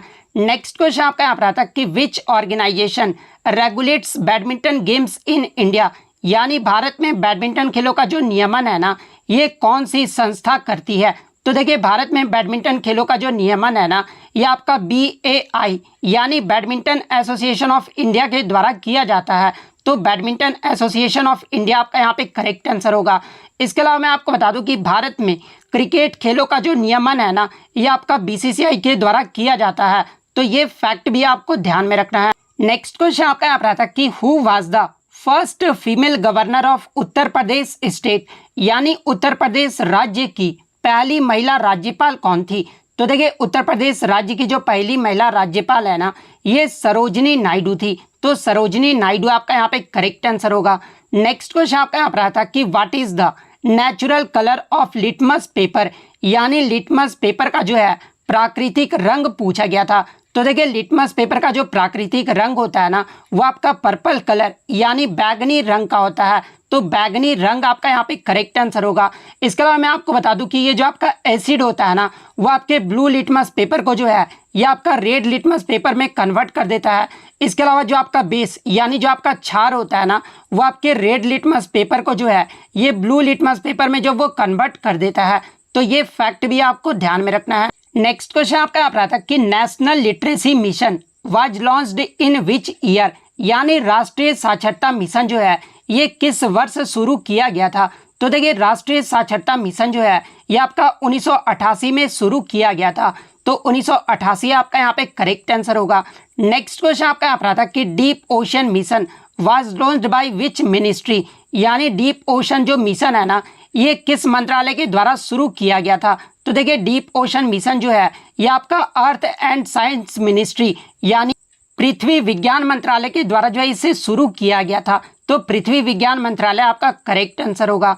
नेक्स्ट क्वेश्चन आपका यहाँ पर आता है कि the Western Ghats and Eastern Ghats meet at which place, यानी पश्चिमी घाट और पूर्वी घाट जो है ये कहाँ पर मिलते हैं। तो देखिए पश्चिमी घाट और पूर्वी घाट जो है ये आपके नीलगिरी पहाड़ियों पर जो वो मिलते हैं, तो नीलगिरी हिल्स आपका यहाँ पे करेक्ट आंसर होगा।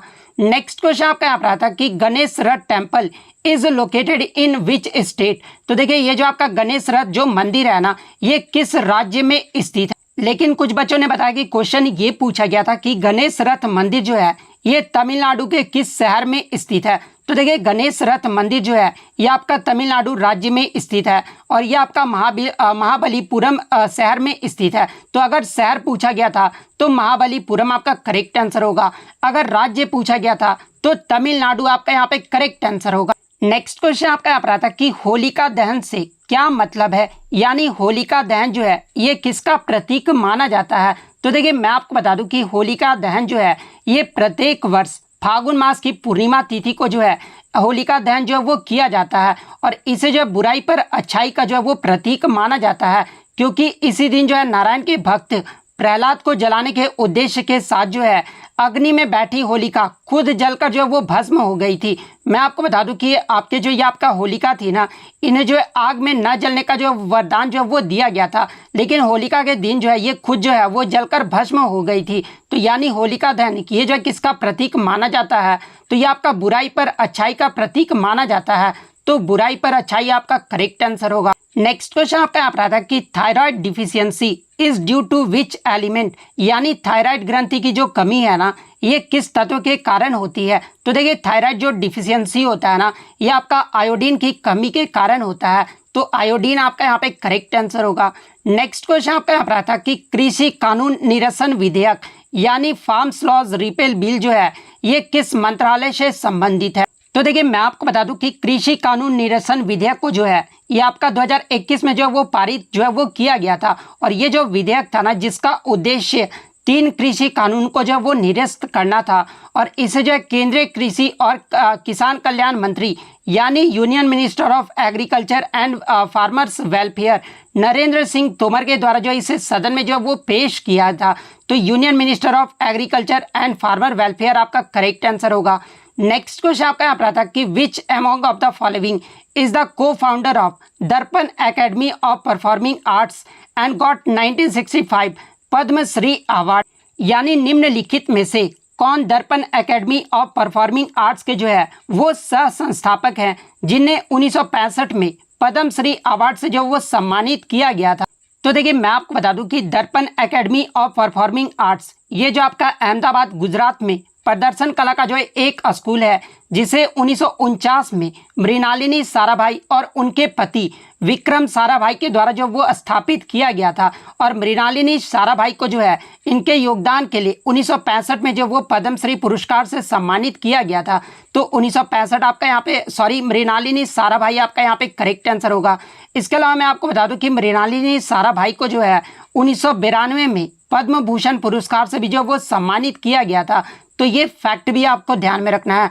इसके अलावा बात कर ले मृणालिनी साराभाई ये जो किस शास्त्रीय नृत्य से संबंधित है।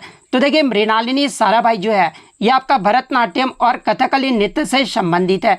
तो ये फैक्ट भी आपको ध्यान में रखना है। नेक्स्ट क्वेश्चन आपका यहाँ पर आता है कि which company is related to joint sector industries, यानी निम्नलिखित में से कौन सा संयुक्त क्षेत्र का जो है उद्योग का उदाहरण है। तो देखिए अगर ज्वाइंट सेक्टर इंडस्ट्रीज के एग्जाम्पल की बात कर ले तो मारुति उद्योग limited, oil India limited, Cochin refineries, allied chemical limited, Tamil Nadu fluorine, ये सब जो आपके ज्वाइंट सेक्टर इंडस्ट्रीज यानी संयुक्त क्षेत्र के उद्योग के उदाहरण है। तो आपके ऑप्शन में जो है मारुति उद्योग लिमिटेड दिया गया था। तो मारुति उद्योग लिमिटेड आपका यहाँ पे करेक्ट आंसर होगा। नेक्स्ट क्वेश्चन आपका यहाँ पर आता है कि cyclone is known as typhoon in which country, यानी चक्रवात को जो है किस देश में आंधी के रूप में जाना जाता है। तो देखिए चक्रवात यानी साइक्लोन को जो है ये आपका फिलीपींस, जापान और चाइना में जो है इसे टाइफून यानी बवंडर के रूप में जाना जाता है। तो ऑप्शन में आपका जापान देश दिया गया था। तो जापान आपका यहाँ पे करेक्ट आंसर होगा।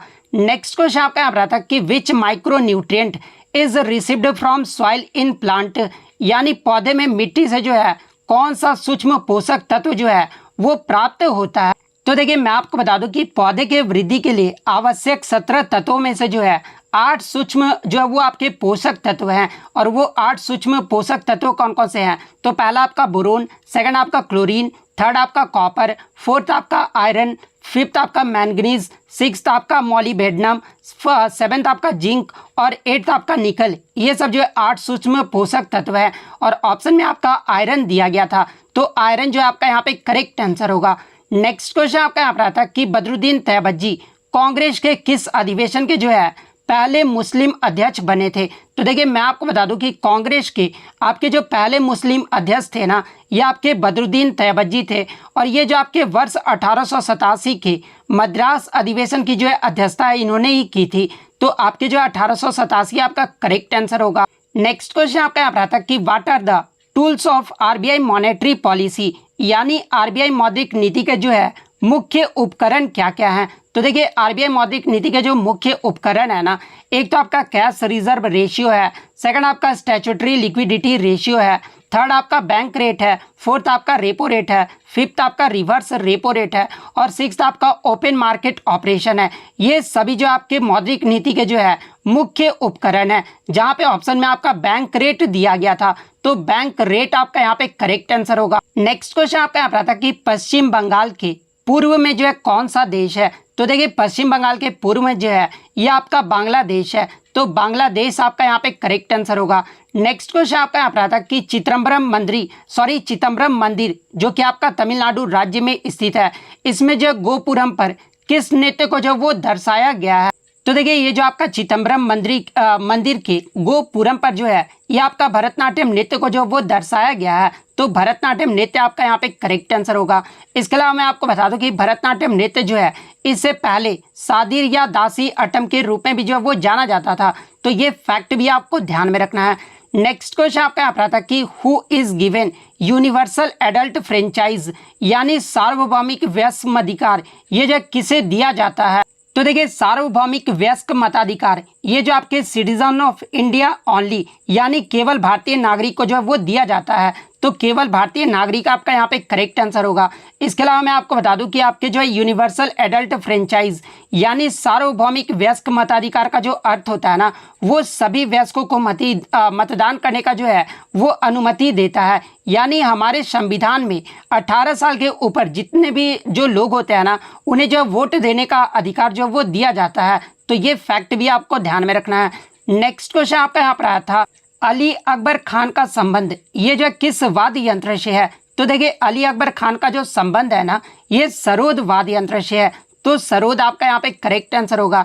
इसके अलावा मैं आपको बता दूं कि अमजद अली खान, अलाउद्दीन खान, विश्वजीत राय चौधरी, बुद्धदेव दास गुप्ता, मुकेश शर्मा, इन सभी का जो संबंध है ना वो सरोद वाद्य यंत्र से है, तो ये फैक्ट भी आपको ध्यान में रखना है। नेक्स्ट क्वेश्चन आपका यहाँ पर आता है कि who is the author of the book 5 point someone, यानी 5 पॉइंट जो समवन पुस्तक है ना, इसके लेखक कौन है? और ये जो आपका थर्ड शिफ्ट में पूछा गया था, तो देखिए 5 पॉइंट समवन पुस्तक के जो लेखक है ना, ये आपके चेतन भगत है, तो चेतन भगत आपका यहाँ पे करेक्ट आंसर होगा।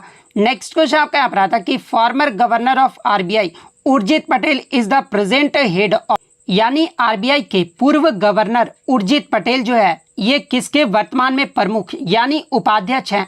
तो देखिए मैं आपको बता दूं कि आरबीआई के जो पूर्व गवर्नर थे वो आपके उर्जित पटेल थे, और वर्तमान में जो है ये आपके AIIB यानी आपका एशियन इंफ्रास्ट्रक्चरल इन्वेस्टमेंट बैंक के जो है ये आपके उपाध्यक्ष हैं, तो AIIB बैंक आपका यहाँ पे करेक्ट आंसर होगा। इसके अलावा बात कर ले आरबीआई के वर्तमान गवर्नर कौन है? तो देखिए आरबीआई के जो वर्तमान गवर्नर है ना, ये आपके शक्तिकांत दास हैं, और ये जो है कितने नंबर के हैं? तो देखिए शक्तिकांत दास जो है ये 25वें नंबर के जो है वर्तमान में जो है आपके गवर्नर हैं, तो ये फैक्ट भी आपको ध्यान में रखना है। इसके अलावा अगर उर्जित पटेल की बात कर ले तो उर्जित पटेल जो है ये 24वें नंबर के जो है आरबीआई के गवर्नर थे, तो ये फैक्ट भी आप ध्यान में रखिएगा। नेक्स्ट क्वेश्चन आपका यहाँ पर आता है कि मिलिना साल्विनी को 2019 में जो है ये किस पद्म पुरस्कार से सम्मानित किया गया था? तो देखिए मिलिना साल्विनी जिनका संबंध कथकली शास्त्रीय नृत्य से है, और इन्हें 2019 में जो है पद्मश्री पुरस्कार से सम्मानित किया गया था, तो पद्मश्री आपका करेक्ट आंसर होगा। नेक्स्ट क्वेश्चन आपका यहाँ पर आता है कि total how many laws are repealed by the farmers act, यानी फार्म अधिनियम के द्वारा कुल कितने कानूनों को जो वो निरस्त किया गया है? तो देखिए फार्म अधिनियम के द्वारा जो है टोटल आपके 3 कानूनों को जब वो निरस्त किया गया है, तो 3 कानून आपका करेक्ट आंसर होगा। नेक्स्ट क्वेश्चन आपका यहाँ पर आया था कि महिलाओं के लिए उम्मीद जो कार्यक्रम है ना, ये किस केंद्र शासित प्रदेश में जो है वो शुरू किया गया है। तो देखिए ये जो आपका उम्मीद कार्यक्रम है जो कि महिलाओं के लिए जो वो चलाया गया है, और ये जो आपका जम्मू और कश्मीर केंद्र शासित प्रदेश में जो है इसे शुरू किया गया है। तो जम्मू और कश्मीर आपका करेक्ट आंसर होगा।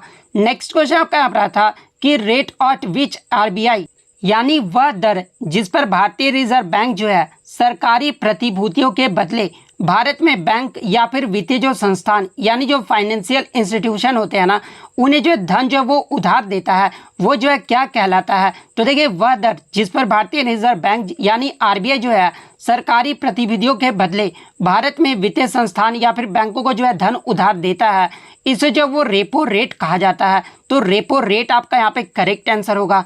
नेक्स्ट क्वेश्चन आपका यहाँ पर था कि गुलामगिरी नामक जो पुस्तक है ना, ये किसके द्वारा लिखा गया है। तो देखिए गुलामगिरी पुस्तक के लेखक जो है ये आपके ज्योतिबा फूले हैं। तो ज्योतिबा फूले आपका यहाँ पे करेक्ट आंसर होगा। नेक्स्ट क्वेश्चन आपका यहाँ पर था कि in 2020 super bowl tournament is going to organized in, यानी 2023 में सुपर बाउल जो टूर्नामेंट का आयोजन है ना, ये कहाँ पर किया जा रहा है। तो देखिए मैं आपको बता दूं कि ये जो आपका सुपर बाउल जो टूर्नामेंट है ना, ये आपका एक फुटबॉल का टूर्नामेंट है जो कि आपका ग्लेंडाले एरिजोना स्टेडियम में जो वो आयोजित किया जा रहा है। लेकिन यहाँ पर जो है देश का नाम पूछा गया था, तो ये जो है किस देश में आयोजन किया जा रहा है, तो ये आपका यूएसए यानी संयुक्त राज्य अमेरिका में जो है ये आयोजित किया जा रहा है। तो यूएसए आपका यहाँ पे करेक्ट आंसर होगा। नेक्स्ट क्वेश्चन आपका यहाँ पर था कि हम राष्ट्र को जगाने के लिए मरेंगे, ये जो नारा है ना, ये किसके द्वारा दिया गया था। तो देखिए हम राष्ट्र को जगाने के लिए मरेंगे, ये जो नारा है ना, ये बागा जतीन के द्वारा दिया गया था। तो बागा जतीन आपका करेक्ट आंसर होगा। नेक्स्ट क्वेश्चन आपका यहाँ पर था कि इनमें से कौन से राज्य में जो है कोयला उत्पादन नहीं होता है। जहाँ पे ऑप्शन में आपका छत्तीसगढ़, सेकंड आपका झारखंड, थर्ड आपका उड़ीसा, फोर्थ आपका गुजरात राज्य दिया गया था। तो देखिए मैं आपको बता दूं कि सबसे ज़्यादा जो कोयला का उत्पादन है ये आपका छत्तीसगढ़ राज्य में किया जाता है। कोयला का जो भंडार है ना, ये आपका झारखंड राज्य में है। इसके अलावा उड़ीसा राज्य में भी कोयला का उत्पादन किया जाता है, लेकिन गुजरात राज्य में जो है कोयला का उत्पादन नहीं किया जाता है। तो गुजरात आपका करेक्ट आंसर होगा। नेक्स्ट क्वेश्चन आपका यहाँ पर था कि राज्यसभा का पदेन सभापति कौन होता है। तो देखिए राज्यसभा का जो पदेन सभापति है ना, ये उपराष्ट्रपति होते हैं। तो उपराष्ट्रपति आपका यहाँ पे करेक्ट आंसर होगा। इसके अलावा बात कर ले भारत के वर्तमान में उपराष्ट्रपति कौन है, तो ये आपके जगदीप धनखड़ है। तो ये फैक्ट भी आपको ध्यान में रखना है।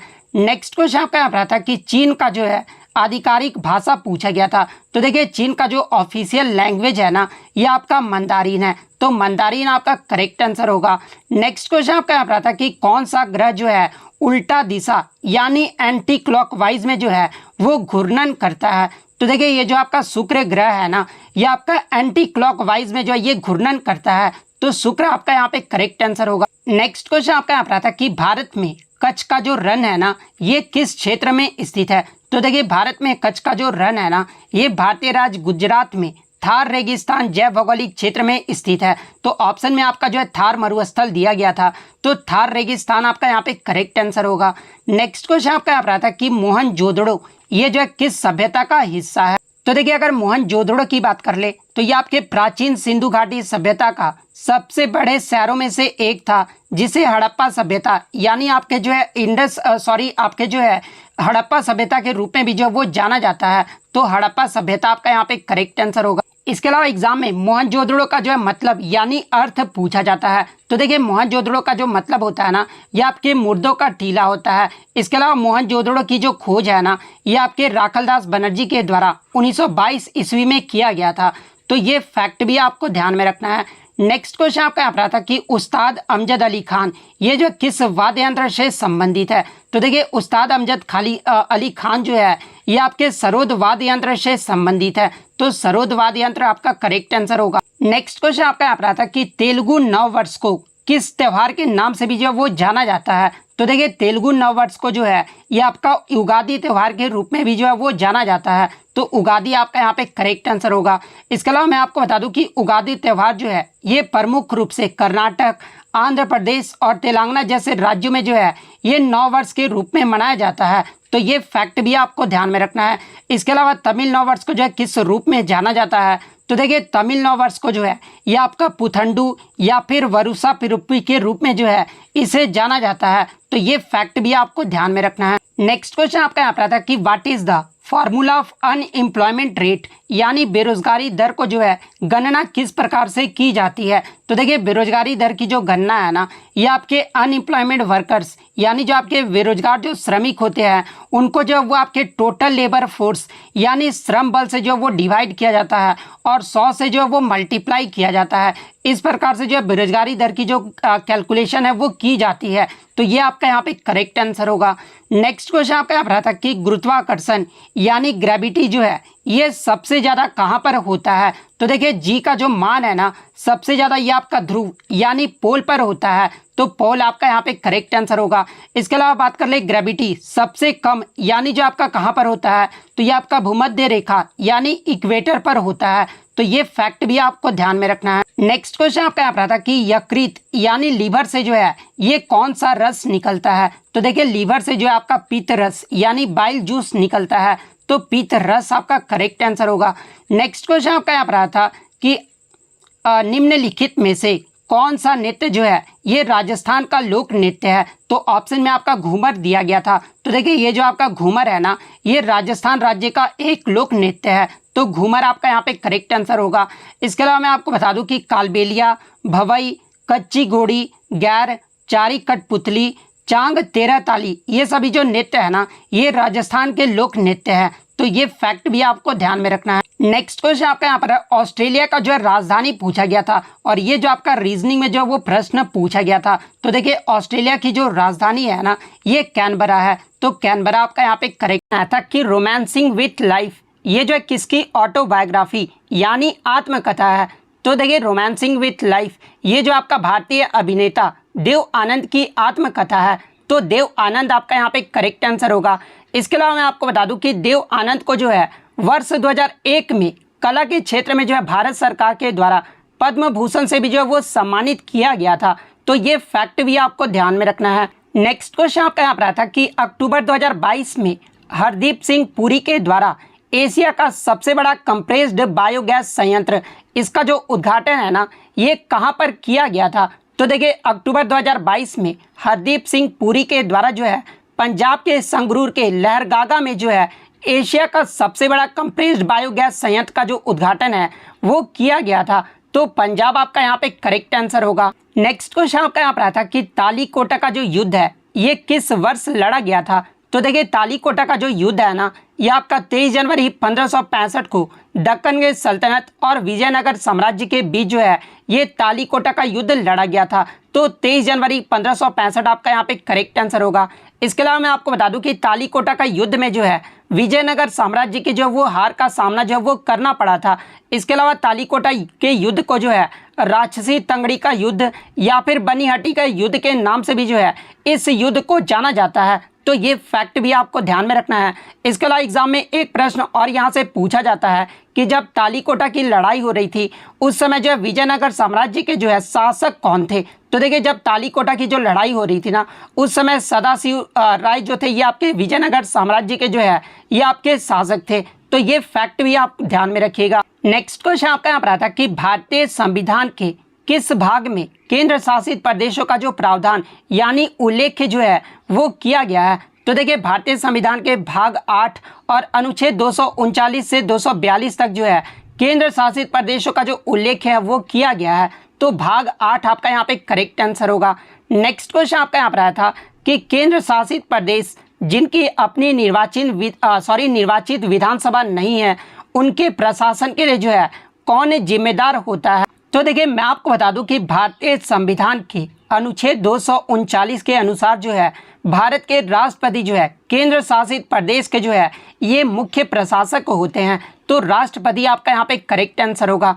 नेक्स्ट क्वेश्चन आपका यहाँ पर आया था कि 2011 की जनगणना के अनुसार भारत का लिंगानुपात जो है ये कितना रहा था। तो देखिए सबसे पहले मैं आपको बता दूं कि लिंगानुपात यानी सेक्स रेशियो होता क्या है। तो देखिए प्रति 1000 पुरुषों पर जो महिलाओं की संख्या होती है ना, उसे ही जो है लिंगानुपात कहा जाता है। और 2011 की जनगणना के अनुसार भारत का जो लिंगानुपात है ना, ये आपका प्रति 1000 पुरुषों पर जो है 943 महिलाएं थी। तो 943 आपका यहाँ पे करेक्ट आंसर होगा। इसके अलावा बात कर ले 2011 की जनगणना के अनुसार सबसे अधिक लिंगानुपात वाला राज्य कौन सा रहा था, तो ये आपका केरल रहा था। केरल का लिंगानुपात कितना रहा था, तो ये आपका 1084 रहा था। और दूसरे स्थान पे जो आपका पुडुचेरी रहा था, जहाँ का लिंगानुपात जो है 1037 रहा था। इसके अलावा बात कर ले सबसे कम लिंगानुपात वाला राज्य अगर पूछा जाए, तो देखिए सबसे कम लिंगानुपात वाला जो राज्य है ना, ये आपका हरियाणा राज्य रहा था। हरियाणा का जो लिंगानुपात है वो आपका 877 रहा था। इसके अलावा अगर ओवरऑल की बात कर ले तो सबसे जो कम जो आपका लिंगानुपात रहा था, ये आपका दमन और दीव का रहा था। दमन और दीव का जो लिंगानुपात है ये आपका 618 रहा था। तो ये सारे फैक्ट जो आपको ध्यान में रखना है। नेक्स्ट क्वेश्चन आपका यहाँ पर आता है कि इनमें से कौन सा लोक नृत्य जो है उड़ीसा राज्य का है, जहाँ पे ऑप्शन में आपका छऊ नृत्य दिया गया था। तो देखिए ये जो आपका छऊ नृत्य है ना, ये उड़ीसा राज्य का एक लोक नृत्य है। तो छऊ नृत्य आपका यहाँ पे करेक्ट आंसर होगा। इसके अलावा बात कर ले उड़ीसा के अन्य लोकप्रिय नृत्य के बारे में, जैसे कि घमूरा नृत्य, ढाल खाई, पाला, डसखतिया, चैती घोड़ा, डंडा नाटा, मेघा नाचा, चांगू नृत्य और कर्म नृत्य। ये सभी जो नृत्य है ना, ये उड़ीसा के लोकप्रिय नृत्य हैं। तो ये फैक्ट भी आप ध्यान में रखिएगा। नेक्स्ट क्वेश्चन आपका यहाँ पर आता है कि इनमें से कौन सी पुस्तक जो है डॉक्टर मनमोहन सिंह के जीवन पर आधारित है। तो देखिए अगर डॉक्टर मनमोहन सिंह की बात कर ले तो वो एक भारतीय राजनेता, अर्थशास्त्री, शिक्षाविद और नौकरशाह हैं। और इन्होंने जो है 2004 से 2014 तक जो है भारत के 13वें प्रधानमंत्री के रूप में भी जो है वो कार्य किया था। इसके अलावा बात कर ले डॉक्टर मनमोहन सिंह के जीवन पर आधारित पुस्तक कौन सी है, तो ये आपका द एक्सीडेंटल प्राइम मिनिस्टर। ये जो है डॉक्टर मनमोहन सिंह के जीवन पर आधारित जो है वो पुस्तक है। तो द एक्सीडेंटल प्राइम मिनिस्टर आपका करेक्ट आंसर होगा। इसके अलावा बात कर ले द एक्सीडेंटल प्राइम मिनिस्टर, ये जो पुस्तक है ना, ये किसके द्वारा लिखा गया था, तो ये आपके संजय बारू के द्वारा लिखा गया था। तो ये फैक्ट भी आपको ध्यान में रखना है। इसके अलावा आप कमेंट करके जरूर जवाब दीजिएगा कि डॉक्टर मनमोहन सिंह की ऑटोबायोग्राफी यानी आत्मकथा का नाम क्या है। ये जो आप कमेंट करके जरूर जवाब दीजिएगा। नेक्स्ट क्वेश्चन आपका यहाँ पर आया था कि द्वितीय अशोक ये जो है किसे कहा जाता है, यानी दूसरा अशोक जो है ये किसे कहा जाता है। तो देखिए दूसरा अशोक जो है ये कनिष्क को कहा जाता है। तो कनिष्क आपका यहाँ पे करेक्ट आंसर होगा। नेक्स्ट क्वेश्चन आपका यहाँ पर आता है कि निम्नलिखित में से कौन सी नर्मदा की जो है सहायक नदी है। तो देखिए नर्मदा के प्रमुख सहायक नदियाँ की बात कर ले तो बरना, तवा, कनार, कोलार, मान, हटनी, उरी और सकर, ये सब जो आपके नर्मदा के जो है प्रमुख सहायक नदियां हैं। जहां पे ऑप्शन में जो आपका तवा दिया गया था, तो तवा आपका यहाँ पे करेक्ट आंसर होगा। इसके अलावा बात कर ले नर्मदा नदी का उद्गम, यानी नर्मदा नदी जो है ये कहाँ से निकलती है। तो देखिए नर्मदा नदी की बात कर ले तो ये आपका मध्य प्रदेश के अनूपपुर जिले के अमरकंटक में स्थित नर्मदा कुंड से निकलता है। तो ये फैक्ट भी आपको ध्यान में रखना है। इसके अलावा एग्जाम में पूछा जाता है कि ये जो आपका अमरकंटक है ना, ये किस पर्वत पर स्थित है। तो देखिए अमरकंटक की बात कर ले तो ये आपका मैकाल पर्वत पर स्थित है। इसके अलावा मैं आपको बता दूं कि नर्मदा नदी जो है ये मध्य प्रदेश का सबसे लंबी नदी है और इसे मध्य प्रदेश का जो है जीवन रेखा भी कहा जाता है। एग्जाम में पूछा जाता है कि मध्य प्रदेश की जीवन रेखा जो है ये किस नदी को कहा जाता है, तो ये नर्मदा नदी को कहा जाता है। नेक्स्ट क्वेश्चन आपका यहाँ पर आता है कि शनि ग्रह का सबसे बड़ा उपग्रह कौन सा है। तो देखिए शनि ग्रह का जो सबसे बड़ा उपग्रह है ना, ये आपका टाइटन है। और टाइटन जो है ये हमारे सौरमंडल का जो है दूसरा सबसे बड़ा उपग्रह भी है। तो टाइटन आपका यहाँ पे करेक्ट आंसर होगा। इसके अलावा इससे प्रीवियस शिफ्ट में आपसे पूछा गया था कि बृहस्पति का उपग्रह कौन सा है। तो देखिए ये जो आपका गैनीमेड है ना, ये बृहस्पति का एक उपग्रह है। तो ये फैक्ट भी आप ध्यान में रखिएगा। इसके अलावा पृथ्वी का एकमात्र प्राकृतिक उपग्रह जो है वो पूछा जाता है। तो देखिए चंद्रमा जो है ये पृथ्वी का जो है एकमात्र प्राकृतिक उपग्रह है। तो ये फैक्ट भी आप ध्यान में रखिएगा। नेक्स्ट क्वेश्चन आपका यहाँ पर आता है कि वास्तुकला की इस्लामी शैली को जो है ये किस शैली के नाम से भी जो है वो जाना जाता है। तो देखिए मैं आपको बता दूं कि वास्तुकला की इस्लामी शैली को जो है ये आपका मेहरब शैली के नाम से जो है वो जाना जाता है। तो मेहरब शैली आपका यहाँ पे करेक्ट आंसर होगा। इसके अलावा मैं आपको बता दूं कि भारतीय शैली को जो है लोकप्रिय रूप से ट्रेबिएट स्टाइल के रूप में, यानी ट्रेबिएट शैली के रूप में भी जो है वो जाना जाता है। तो ये फैक्ट भी आपको ध्यान में रखना है। नेक्स्ट क्वेश्चन आपका यहाँ पर आया था कि किस घटना के बाद महात्मा गांधी ने जो है असहयोग आंदोलन वापस ले लिया था। तो देखिए मैं आपको बता दूं कि जो आपका चौरी चौरा जो घटना हुआ था ना, जो कि आपका फरवरी 1922 में हुआ था, और इसी घटना के बाद महात्मा गांधी के द्वारा जो है ये आपका असहयोग आंदोलन जो वो वापस ले लिया गया था। तो चौरी चौरा घटना आपका यहाँ पे करेक्ट आंसर होगा। नेक्स्ट क्वेश्चन आपका यहाँ पर आया था कि मिट्टी के किस भाग में जो है अधिक धरण यानी ह्यूमस जो है वो मौजूद होता है। तो देखिए मिट्टी का जो आपका ए क्षितिज या फिर जिसे सतही मिट्टी भी कहा जाता है, इसमें जो है सबसे ज़्यादा ह्यूमस जो है वो मौजूद होता है। तो सतही मिट्टी या फिर ए क्षितिज आपका यहाँ पे करेक्ट आंसर होगा। इसके अलावा मैं आपको बता दूं कि ये जो आपका क्षितिज या फिर सतही मिट्टी है ना, ये आपके ऊपरी मिट्टी का हिस्सा है। तो ये फैक्ट भी आप ध्यान में रखिएगा। नेक्स्ट क्वेश्चन आपका यहाँ पर आता है कि फीफा विश्व कप निम्नलिखित में से किस खेल से संबंधित है। तो देखिए अगर फीफा विश्व कप की बात कर ले तो ये आपका फुटबॉल खेल से संबंधित है। तो फुटबॉल आपका यहाँ पे करेक्ट आंसर होगा। इसके अलावा मैं आपको बता दूं कि ये जो आपका फीफा विश्व कप है ना, ये प्रत्येक हर 4 साल बाद जो है ये आपका आयोजित किया जाता है। और फीफा विश्व कप की जो शुरुआत है ना, ये आपका 1930 में जो है इसकी शुरुआत जो है वो किया गया था। इसके अलावा फीफा का जो सबसे सफल टीम रहा है, यानी सबसे ज़्यादा जो फीफा विश्व कप का जो खिताब है ये ब्राज़ील टीम ने जीता है। ब्राज़ील ने जो अब तक 5 बार जो है फीफा विश्व कप जो वो जीत चुका है। इसके अलावा बात कर ले वर्तमान में फीफा विश्व कप के चैंपियन कौन है, तो 2022 में जो आपका फीफा विश्व कप हुआ था ये आपका कतर में आयोजित किया गया था, जिसके विजेता जो है ये आपका अर्जेंटीना देश रहा था। तो ये फैक्ट भी आपको ध्यान में रखना है। जिसके कैप्टन कौन थे, तो ये आपके लियोनेल मेसी थे। नेक्स्ट क्वेश्चन आपका यहाँ पर आया था कि कुमिकटा, सिंथाई और उकेमी ये सब जो शब्द है ना, ये किस खेल से संबंधित है। तो देखिए कुमिकाटा, सिंथाई और उकेमी ये सब जो शब्द हैं ये आपके जूडो खेल से संबंधित है। तो जूडो आपका यहाँ पे करेक्ट आंसर होगा। नेक्स्ट क्वेश्चन आपका यहाँ पर आता है कि इनमें से किस अंतिम मुगल शासक की जो मृत्यु है ना, ये रंगून जेल में हुआ था। तो देखिए ये जो आपका रंगून जेल है जो कि आपका म्यांमार में स्थित है, और इसमें जो आपके बहादुर शाह जफर द्वितीय जो कि आपके अकबर शाह द्वितीय के जो वो पुत्र थे, और इनकी जो मृत्यु 1862 में रंगून जेल में जो इनकी मृत्यु जो वो हो गया था। तो बहादुर शाह जफर द्वितीय आपका यहाँ पे करेक्ट आंसर होगा। इसके अलावा एग्जाम में एक प्रश्न और पूछा जाता है कि बहादुर शाह जफर द्वितीय को जो है किस वर्ष में रंगून जेल भेजा गया था। तो ये 1857 में जो इन्हें भेजा गया था। तो ये फैक्ट भी आपको ध्यान में रखना है। नेक्स्ट क्वेश्चन आपका यहाँ पर आता है कि अर्थव्यवस्था में राजस्व प्राप्ति जो है ये कितने प्रकार का होता है। तो देखिए अर्थव्यवस्था में जो है राजस्व प्राप्ति ये जो आपके 2 प्रकार के होते हैं, और वो 2 प्रकार कौन कौन से हैं। तो पहला आपका रेवेन्यू रिसिप्ट्स यानी राजस्व प्राप्तियां, और सेकंड आपका कैपिटल रिसिप्ट्स यानी पूंजी प्राप्तियां होती है। तो 2 आपका यहाँ पे करेक्ट आंसर होगा।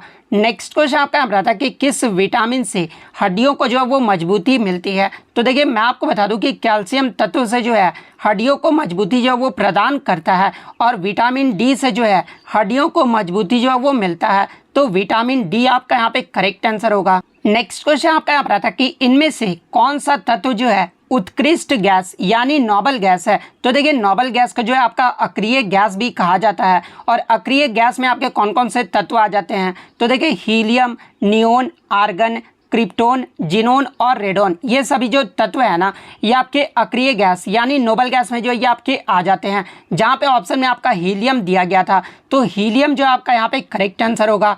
इसके अलावा मैं आपको बता दूं कि ये जो आपके नोबल गैस होते हैं ना, ये आवर्त सारणी के 18वें समूह को जो है ये आपका अक्रिय गैस कहा जाता है। तो ये फैक्ट भी आपको ध्यान में रखना है। नेक्स्ट क्वेश्चन आपका यहाँ पर आता है कि गौतम बुद्ध के जन्म दिवस को जो है ये किस त्यौहार के रूप में जो है वो मनाया जाता है। तो देखिए मैं आपको बता दूं कि वैशाख पूर्णिमा यानी इसी दिन जो है गौतम बुद्ध का जो है वो जन्म हुआ था, और इसी दिन इन्हें जो है ज्ञान की भी प्राप्ति हुई थी, और इसी दिन 80 वर्ष की आयु में जो है इन्हें कुशीनगर में इनका महाप्रयाण जो वो हुआ था। इसलिए वैशाख पूर्णिमा को जो है बुद्ध पूर्णिमा के रूप में भी जो है वो मनाया जाता है। तो वैशाख पूर्णिमा आपका यहाँ पे करेक्ट आंसर होगा। नेक्स्ट क्वेश्चन आपका यहाँ पर आता है कि मनुष्य में कितने जोड़ी गुणसूत्र यानी क्रोमोसोम्स होते हैं। तो देखिए मानव शरीर में जो है 23 जोड़ी गुणसूत्र होते हैं। तो 23 जोड़ी आपका यहाँ पे करेक्ट आंसर होगा। और देखिए ये जो आपके 23 जोड़ी जो गुणसूत्र होते हैं ना, ये आपके 46 गुणसूत्रों के बराबर होते हैं। और इसमें जो आपका 23 जोड़ी गुणसूत्र होते हैं, इसमें जो 22 जोड़ी होता है ना, ये आपका काय सूत्र होता है। और एक जो जोड़ी होता है ना, वो आपका लिंग गुणसूत्र होता है। तो ये फैक्ट भी आपको ध्यान में रखना है, जो कि आपके प्रत्येक जोड़ी में जो है ये आपके 2 गुणसूत्र होते हैं। इसके अलावा अगर गुणसूत्र की बात कर ले तो एक धागे जैसी जो ये आपका संरचना होती है, जो कि आपका केंद्रक में जो है ये पाया जाता है। और ये जो आपका कोशिका विभाजन के समय जो है वो आपका दिखाई जो है वो देने लगता है। इसके अलावा बात कर ले गुणसूत्र का जो नाम है ये किसके द्वारा दिया गया था, तो देखिए गुणसूत्र का जो नाम है ना, ये वाल्डेयर के द्वारा 1888 में जो वो दिया गया था। तो ये फैक्ट भी आपको ध्यान में रखना है। नेक्स्ट क्वेश्चन आपका यहाँ पर आता कि इनमें से कौन सी भारतीय यूरोपीय भाषा से जो है संबंधित जनजाति है। तो देखिए ये जो आपका भील और हल्बी जो जनजाति है ना, ये भारतीय यूरोपीय भाषा से संबंधित जो है ये आपका एक ट्राइब है। तो भील आपका ऑप्शन में दिया गया था, तो भील जनजाति आपका करेक्ट आंसर होगा। नेक्स्ट क्वेश्चन आपका यहाँ पर आता है कि 3 तलाक देने वाले दोषी पुरुष को जो है ये कितने साल तक की सज़ा जो है वो हो सकती है। तो देखिए 3 तलाक देने वाले जो दोषी पुरुष होते हैं ना, इन्हें जो है 3 साल तक का जो वो सज़ा जो है वो दिया जाता है। तो 3 साल आपका यहाँ पे करेक्ट आंसर होगा। इसके अलावा एग्जाम में एक प्रश्न और पूछा जाता है कि ट्रिपल तलाक को लेकर 2019 में जो आपका सुप्रीम कोर्ट ने जो फैसला सुनाया था, उसमें जो है कितने जज शामिल थे। तो देखिए उसमें जो आपके 5 जज जो है वो शामिल थे। और वो 5 जजों का नाम आपको ध्यान में रखना है, क्योंकि 5 जजों का जो है वो नाम पूछा जाता है। तो देखिए पहले जो थे ये आपके चीफ जस्टिस ये JS खेर थे। सेकंड आपके जस्टिस कुरियन जोसेफ थे। जस्टिस RF नरीमन थे। जस्टिस UU ललित थे। और जस्टिस अब्दुल नज़ीर, ये सब जो आपके 5 जस्टिस जो है वो आपके शामिल थे। इसके अलावा एग्जाम में एक प्रश्न और पूछा जाता है कि 2019 में जो आपका ट्रिपल तलाक को लेकर सुप्रीम कोर्ट में जो आपका फैसला सुनाया गया था, उसमें जो है मुस्लिम जज कौन थे। तो देखिए मुस्लिम जो जज थे ये आपके जस्टिस अब्दुल नज़ीर थे। तो ये सारे फैक्ट जो है आपको ध्यान में रखना है। नेक्स्ट क्वेश्चन अगर हम लोग बात कर ले इंग्लिश में, तो इंग्लिश में जो आपका यूजलेस का जो है सिनोनिम पूछा गया था। तो देखिए यूजलेस का जो सिनोनिम होता है वो आपका बेकार होता है, और इसका जो सिनोनिम होगा वो आपका वर्थलेस होगा। तो वर्थलेस आपका यहाँ पे करेक्ट आंसर होगा। नेक्स्ट क्वेश्चन आपका यहाँ पर आता है कि वाइटल का जो है आपका एंटोनिम पूछा गया था। तो देखिए अगर वाइटल के मतलब की बात कर ले तो वाइटल का जो मतलब होता है वो आपका महत्वपूर्ण होता है। और इसके अगर एंटोनिम की बात कर ले तो additional, uncritical, extra, unimportant, inessential, unnecessary, insignificant, useless, meaningless, voluntary, minor, worthless, needless और डेड, ये सब जो होते हैं आपके वाइटल के जो है एंटोनीम होते हैं। तो इनमें से जो भी ऑप्शन में दिया गया होगा वो आपका करेक्ट आंसर होगा। नेक्स्ट आपका एक जीके से क्वेश्चन आया था कि मास मीडिया का जो संबंध है ना, ये किससे नहीं है। जहाँ पे ऑप्शन में आपका दिया गया था कि घर घर जाकर जो है प्रचार करना, ये जो आपका मास मीडिया से जो वो संबंधित नहीं है। तो घर घर जाकर प्रचार करना आपका यहाँ पे करेक्ट आंसर होगा। मास मीडिया से आप क्या समझते हैं, तो देखिए मैं आपको बता दूं कि मास मीडिया जो है संचार या फिर जनसंपर्क का जो है एक साधन है, जिसमें आपके टेलीविज़न, इसके अलावा आपका जो समाचार पत्र, इस प्रकार के जो आपके आते हैं ना, ये आपके मास मीडिया के अंतर्गत आ जाते हैं। तो ये ऑप्शन जिन्होंने भी ठीक किया है उनका यहाँ पे करेक्ट आंसर होगा। तो इतने क्वेश्चन जो है आज मुझे बच्चों के द्वारा मिले हैं, जो कि 100% रियल और ऑथेंटिक हैं। तो अगर वीडियो अच्छी लगी हो तो वीडियो को जो है लाइक ज़रूर कर दीजिएगा, और इसी तरह रियल एनालिसिस पाने के लिए जो है चैनल को सब्सक्राइब ज़रूर कर दीजिएगा। तो मिलते हैं नेक्स्ट वीडियो में, तब तक thank you, all the best.